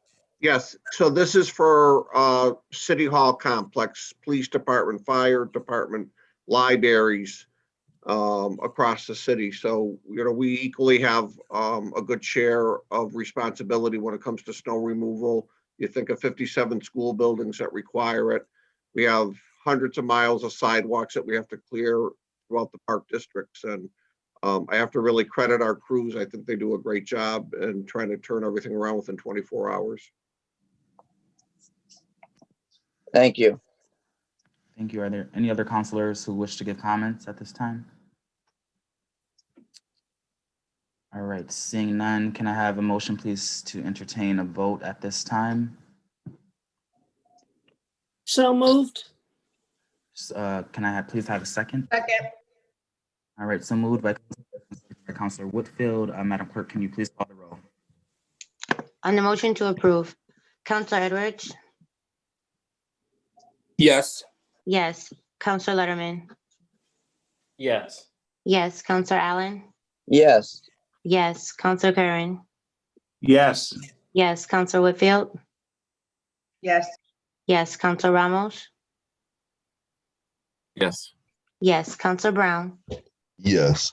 Yes. Counselor Walsh? Yes. Yes. Counselor Davila? Yes. Yes. Counselor Fenton? Yes. Yes. Counselor Hurst? Yes. Yes. Counselor Williams? Yes, the budget transfer is approved. Madam Clerk, can you please call the next item on the agenda? The next item on the agenda is an order authorizing a contract over 3 years for the school food service program. Is there anyone present to speak to this item? Yes, sir. Timothy Gray. I'm the food service administrator for the school department, 66 Butternut Street, Springfield. Thank you. Would you like to share any content about the order? It's we're mandated by the USDA to go out to bid for a new vendor every 5 years, and this having a 5-year contract will just coordinate with that mandate that we have to follow. Thank you. Are there any questions or comments from the council at this time? Again, I will ask any other questions or comments from the council. Seeing none, can I please have a motion to entertain going to this particular item? So moved. So moved by Councilor Whitfield. Can I have a second? Second. Seconded by Councilor Walsh. Madam Clerk, can we please call the roll? On approving the order, Counselor Edwards? Yes. Yes. Counselor Letterman? No. No. Counselor Allen? Yes. Yes. Counselor Curran? Yes. Yes. Counselor Whitfield? Yes. Yes. Counselor Ramos? Yes. Yes. Counselor Brown? Yes. Yes. Counselor Walsh? Yes. Yes. Counselor Davila? Yes. Yes. Counselor Fenton? No. No. Counselor Hurst? Yes. Yes. Counselor Williams? Yes, the order is approved. Madam Clerk, can you please call the next item on the agenda? The next item on the agenda is a 5-year lease of DPW solid waste vehicles. Is there anyone present to speak to this item? Good evening, councilors. Chris Signoli. The DPW has been approved to purchase 5 new vehicles for our trash services, 3 fully automated vehicles and 2 rear loading vehicles, and they will replace older equipment. The automated vehicles are $320,000 a piece, and the rear loaders are $280,000 a piece. So we will be financing $1.55 million over 5 years. This current fiscal year, we have a similar payment, but it is the last payment. So we're basically picking up next year with continuing the budget basically as is, but being able to purchase new vehicles. Thank you, Councilor Edwards. Yes, thank you, Mr. President. Chris, very quickly, back some time ago, pre-COVID, back a year or two ago, there was a lot of conversation about a pilot plan that was supposed to be rolled out across the city regarding the recycling bins and new trash cans. Do these new trucks align with that past discussed plan? And is there a continuation or expectation that we will be upgrading to trash can and recycling bins? Just to refresh the councilors, a few years ago, the DEP was pushing communities and especially Springfield to reduce the amount of trash and increase the amount of recycling. that we do as a community. And what the intent the city was discussing at that point was going to smaller barrels. That is not happening now with the changes in the financial situation with recycling. It actually, we have to pay $119 a ton to get rid of recycling, where we're paying $72 to get rid of trash. So we are not going to be going to smaller barrels. However, at any time, if we change the size or configuration of the barrels, the automated vehicles and the barrels that we purchase, whatever vehicle we purchase are able to empty whatever trash bins that we purchase. Thank you, Chris. Are there any other questions or comments from the council at this time?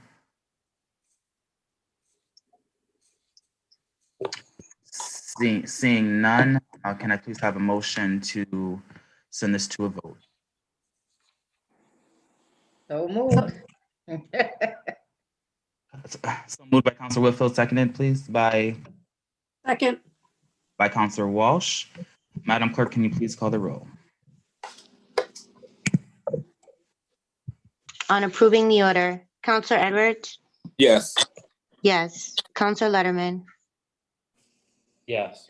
Yes. Counselor Allen? Yes. Yes. Counselor Curran? Yes. Yes. Counselor Whitfield? Yes. Yes. Counselor Ramos? Yes.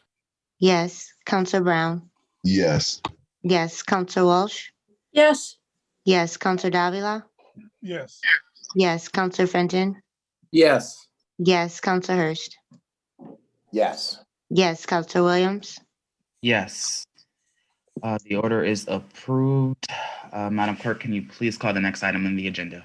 Thank you, councilors. You're welcome. The next item on the agenda is the regular meetings ordinance, and it's on for second and third step. Thank you, Madam Clerk. Councilor Letterman, did you have a question or comment? Yeah, Mr. Chairman, on just the financial orders, do we need to take up Rule 23C to suspend? I'll defer to the clerk. I didn't hear the question. I'm sorry. Sorry, Madam Clerk. The question for the president was just usually on financial orders. If we're not intending to take a second reading of them, at the end, we usually suspend Rule 23C. It would be the suspension of Rule 19. Suspension of Rule 19. My apologies. Yes. Well, in any event, yeah, I just wanted to flag for the president now that we've moved from the financial orders, unless we intend for a second reading. Yeah, so Madam Clerk, since probably we won't be intending for a second reading or have the intention of taking a second reading, how do we apply that that rule to the two items that have passed? We just need a motion to suspend Rule 19 for all financial grants and orders, and a second. Can I have a motion for that, please? Second. And so made by Councilor Fenton, seconded by Councilor Whitfield. Roll call, please. On the suspension of Rule 19 for all financial grants and orders, Counselor Edwards? Yes. Yes. Counselor Letterman? Yes. Yes. Counselor Allen? Yes. Yes. Counselor Curran? Yes. Yes. Counselor Whitfield? Yes. Yes. Counselor Ramos? Yes. Yes. Counselor Brown? Yes. Yes. Counselor Walsh? Yes.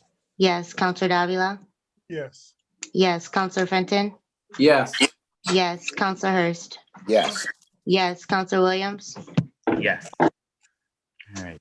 Thank you. Suspension of rules has passed. Madam Clerk, can you please call the next item on the agenda? The next item on the agenda is the regular meetings ordinance, and it's on for second and third steps. Thank you. And Councilor Letterman, just thank you for that clarification. Also, so just to mention, this is on the time change just for informational purposes, and we've had extensive conversation about that. I think folks know where they stand on the 6:30 or 7 o'clock start. So if all is good there, can I please just have a motion to entertain a vote on this item? So moved. So moved by Councilor Wall, seconded? Second. Seconded by Councilor Edwards. Madam, can we please call a roll to accept the ordinance for second and third step.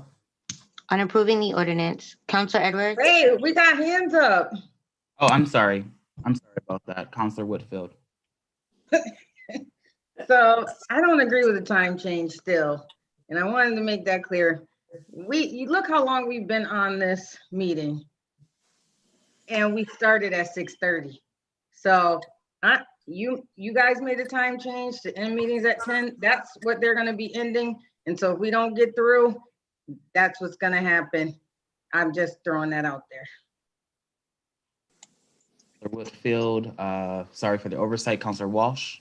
Yes, I just want to say that I agree with Counselor Whitfield. I think the 6:30 start, especially with the length of our meetings and the many things on the agenda that need to be discussed, that we're much better off starting at 6:30. And I have noticed that when we start our meetings and when they start at 7, we always have many petitioners and people who come to the council chambers early and are waiting for our meetings to start. So I think it's more of a courtesy to the people that come to the meetings to start earlier. Thank you. And so if we want to start at 6:30, we would then vote no for this petition, correct? That is correct. Thank you. Thank you, Madam Walsh. Counselor Walsh. I can have I'm yes to sorry that. now. It's Yeah. late. I'm filling it in myself. But I will say, just also for informational purposes, one thing that I did realize that it was actually unbeknown to me prior, and Counselor Whitfield actually was a part of this too. We realized that from the time it takes to end a subcommittee meeting to the time that it takes for public speak out to start, Focus Springfield they can only kind of be on one meeting at one time. So again, that just happened today. I just wanted to offer that for informational purposes. I can move that meeting right up. I didn't realize, I thought we were at the 7 o'clock start time when I asked the finance meetings to be at 5:30, but they will be sooner than that now. All right, Counselor Davila. Thank you, Mr. President. Just for clarification purposes, sir, I realize that this vote is for 7 o'clock, but the public speak out, I do believe we changed the council rules already to be half an hour of whatever we said, right? That's correct. So if we go 7, we start at 6:30 for the speak out. If we start at 6:30, we start to 6. We start at 6 for the speak out. So with that being said, then how does the public Focus Springfield, there will still be the same kind of jam, wouldn't there be? Meaning that if we vote to start 7 as proposed, that means that the public speaker will start at 6:30. We end at 7, so they're going to be still rushing to get from one place to the other. Counselor, my point was just to mention the fact that for a 5:30 subcommittee meeting, for example, that can very naturally run into the 6 o'clock start time. You know what I mean, for the next meeting, and we saw that issue. It actually happened for the first time today. So, right. Yeah, that's just that was the only point I was stressing. No, I understand that, but so what happened today, where we had to rush for the public speak out. I'm just trying to make it as smooth as possible. Anyways, thank you, Mr. President. Thank you, Counselor Davila. Are there any other questions? Counselor Whitfield, did you have something else? I just wanted to clarify for Counselor Davila that the meeting ran into public speak out because I scheduled finance committee meetings at 5:30, which I'm going to switch to. I would have had them at a 5 o'clock time, but I didn't realize that the rule had already changed to have public speak out meetings a half hour before the regular meetings. I didn't realize that had changed already because the ordinance didn't change to 7 o'clock yet. So I thought we were still using old rules, and that's why I made the meeting at 5:30. But what I'm gonna say about subcommittee meetings, that they can always be changed. Like they can be changed to different dates, they can be changed to different days, they can be changed to different times. So I just wanted to point that out, that did happen, but hopefully it will not in the future. Right. Thank you, Counselor Whitfield. Are there any other questions or comments from the council?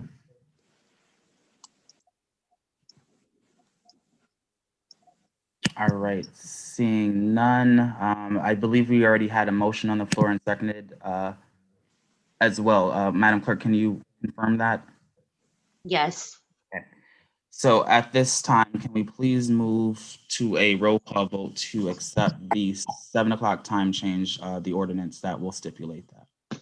On approving the ordinance, Counselor Edwards. Yes. Yes. Counselor Letterman. Yes. Yes. Counselor Allen. Yes. Yes. Counselor Curran. Yes. Yes. Counselor Whitfield. No. No. Counselor Ramos. No. No. Counselor Brown. Yes. Yes. Counselor Walsh. No. No. Counselor Davila. No. No. Counselor Fenton. Yes. Yes. Counselor Hurst. No. No. Counselor Williams. Yes. What is the tally on that, Madam Clerk? I believe that's 7. The motion is approved. Motion is approved. Thank you. So Mr. President, just a motion that we suspend Rule 22C for that item.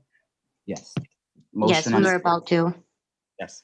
Motion on the floor. There was the 22C I was thinking of. Right, Counselor. So Counselor Fenton motion to take these items up in one step with invoking 22C. Can we have a second? Second. Seconded by Counselor Walsh. Madam Clerk, can we please call the roll? On the invocation of Rule 22C, Counselor Edwards. Yes. Yes. Counselor Letterman. Yes. Yes. Counselor Allen. Yes. Yes. Counselor Curran. Yes. Yes. Yes. Counselor Whitfield. No. No. Counselor Ramos. Yes. Yes. Counselor Brown. Yes. Yes. Counselor Walsh. Yes. Yes. Counselor Davila. Yes. Yes. Counselor Fenton. Yes. Yes. Counselor Hurst. Yes. Yes. Counselor Williams. Yes, the invocation has passed. Madam Clerk, can you please call the next item on the agenda? The next item on the agenda is opposing internet data caps. Prior to allowing someone to speak to this item, I would just ask, based on a suggestion that I had mentioned prior, that we read excerpts for resolutions, given or also believing that counselors will take it upon themselves to read it when we initially receive it. So again, just reading an excerpt would be more ideal in this situation. Counselor Hurst. Just a point of order. Counselor Whitfield voted no to invoke 22C. What does that mean, Madam Clerk? Does it have to be unanimous or was it just a majority vote? That I don't know, but I can look up the rules right now. Give me one second. I think it's unanimous, but I could be wrong. I'm actually in quarantine right now, so I can't go into my office, so I don't have my rules with me. I apologize, but I can look it up on my laptop really quickly. Mr. President, I got the rules in front of me. 2020, we haven't changed it, so I'm assuming it's the same. Thank you, Counselor Davila. Yes, that item would be. Would you like me to read it, sir? Please. It says, ruled, give me a quick second here, 22C, passage in one session, any ordinance, order, or resolution may be passed through all of its stages or its legislation at one session, providing that no member of the council objects to it. Or if any member of the council objects, the measure should be postponed for that meeting. So I think what that means, Mr. President, is that we've taken first and second reading, and we probably have to take the third reading at our next meeting. Yeah. So we will start our next meeting at 6:30. Yeah. Okay. Thank you, Counselor Hurst. Thank you, Counselor. Thank you, Attorney Davis. All right. Thank you, Counselor Hurst again. So the last item was the resolution that was read. Is there some? Yes, Counselor Ramos. President, I think I have a different interpretation of that rule because of the final sentence that says the measure shall be postponed for that meeting. If you remember, prior to us beginning the practice of invoking Rule 22C, we used to take second step at the time that the agenda item came up, and then we would reserve third step for the end of the meeting. And so I believe that an objection to Rule 22C means that we have to take the matter up, the third vote at the same meeting at the very end, like we used to. I do recall that as well, Councilor Ramos. Councilor Hurst, do you have a? I will not opine on that one, sir. I'll defer to someone who knows it better than me. Okay. Madam Clerk, do you have an appropriate interpretation of that? Unfortunately, I don't. A lot of you members have been here a lot longer than I do, so I'm not familiar with it being either way. I don't think I've had an issue where someone objected to 22C, so I'm not certain. So I just, I'll ask the more senior members of the council their opinion. Councilor Walsh? I would say that the first ruling was correct. I'm going to switch to Attorney Moore. Do you have an idea on this matter before us?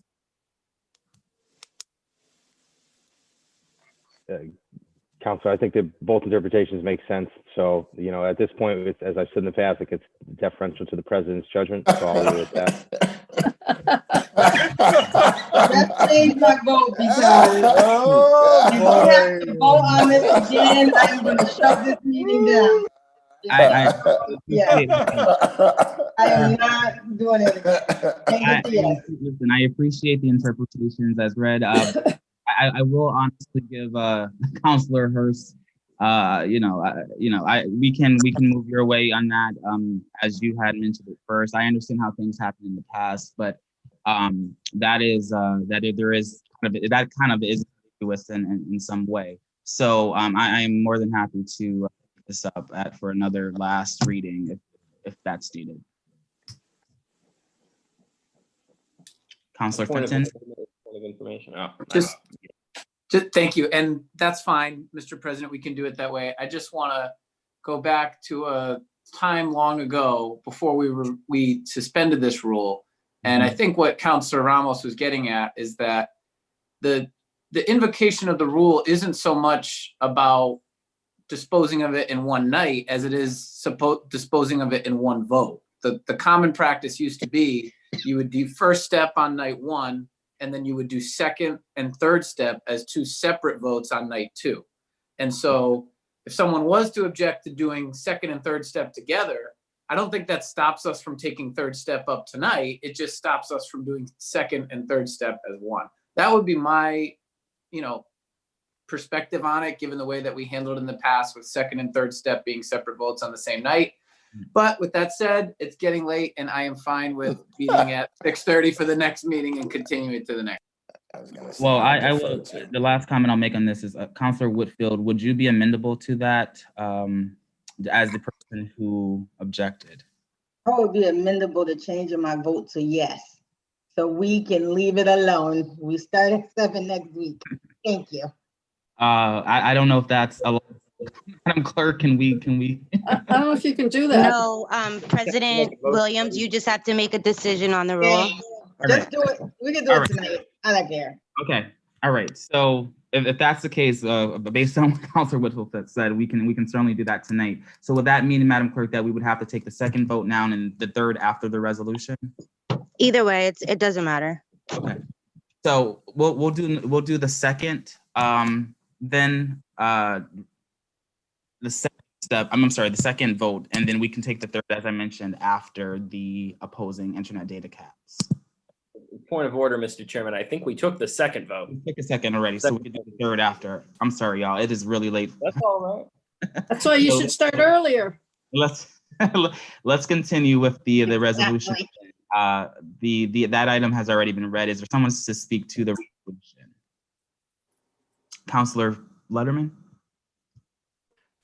Thank you very much, Mr. President, and thank you to our colleagues for the indulgence. I will not read the entire resolution into the record, but just simply to do a quick recap. First and foremost, I know that many councilors signed on as co-sponsors. I think the staff had some issues getting everybody into minute track, but I would ask the clerk, I believe that I heard from every counselor, with the exception respectfully of Counselor Hurst, who did not ask to be added as a co-sponsor, but we certainly welcome him onto the resolution. And this is a resolution that is being taken up in multiple cities in Western Massachusetts. Myself, Holyoke Counselor Rebecca Lisi, and West Springfield Counselor Sean Powers worked together to craft the language. Many of you may have been seeing on social media or hearing from constituents who are being notified that they're subject to a new data cap by the internet service provider that is dominant in the region, that being Xfinity Comcast. But this is a resolution really about internet service caps in general. It is very relevant though to us because we are primarily served by that particular internet service provider. And the basic gist is that families are being asked to pay more for the first time in the midst of a pandemic. And we think it's very important to go on record to say that we believe that that is wrong, and also to ask our state legislators to take up legislation to ensure that data caps come to an end in the event that they are found to be arbitrary. We are also asking to forward a copy of this resolution to the FCC as well as our federal delegation. And there is pending legislation around this already. And also in just doing a cursory search, we found that there are local governments and local officials speaking out about this all across the Northeast where this has been announced. So I'm hopeful that we can join tonight. It was already passed in Holyoke. It will be being taken up in Agawam. It passed in Northampton, and it will then be also being taken up in West Side. So hopefully we can work together. And the final piece of the resolution just states that as a municipality, we're going to work together also to assess our own internet access and affordability for constituents across the city. I know that's something that we've discussed before, and I think it's time that we take a more serious look at our options for the future to make sure that everybody has equal access to affordable internet. The internet really has become, at this point, almost akin to a public utility, and it really is time that we start thinking about it being regulated as such, because it is essential, not just during the pandemic, but in the future. So thank you very much, Mr. President, and happy to answer any questions. Thank you, Councilor Letterman. Is there any discussion or comments from the council at this time? Motion to approve. Motion is on the floor to approve. For second? Second. There's a second. Madam Clerk, can we please call the roll on approving this? On approving the resolution, Counselor Edwards? Yes. Yes. Counselor Letterman? Yes. Yes. Counselor Allen? Yes. Yes. Counselor Curran? Yes. Yes. Counselor Whitfield? For your due diligence, Councilor Letterman. Yes. Yes. Counselor Ramos? Yes. Yes. Counselor Brown? Yes. Yes. Counselor Walsh? Yes. Yes. Counselor Davila? Yes. Yes. Counselor Fenton? Yes. Yes. Counselor Hurst? Yes. Yes. Counselor Williams? Yes, resolution is passed. Madam Clerk, can you please call the last item on the agenda? Although it's not reflected on the agenda, we can do the third step for the prior ordinance. On taking third step for the regular meetings ordinance, Counselor Edwards? Yes. Yes. Counselor Letterman? Yes. Yes. Counselor Allen? Yes. Yes. Counselor Curran? Yes. Yes. Counselor Whitfield? No. No. Counselor Ramos? No. No. Did you say no, Counselor Ramos? Correct. No. Counselor Brown? Yes. Yes. Counselor Walsh? Yes. Yes. Counselor Davila? No. No. Counselor Fenton? Yes. Yes. Counselor Hurst? No. No. Counselor Williams? Yes. Ordinance is passed. All right, Madam Clerk, is there any other business before? There's no further business before the council. Well, I wish you all a good night and a late, healthy meal, hopefully, is what you're having. So Good night. We will see each other soon. Thank you. Good night, everybody. Thank you. Good night, everybody. Night, everybody. Good night. All Good night. right.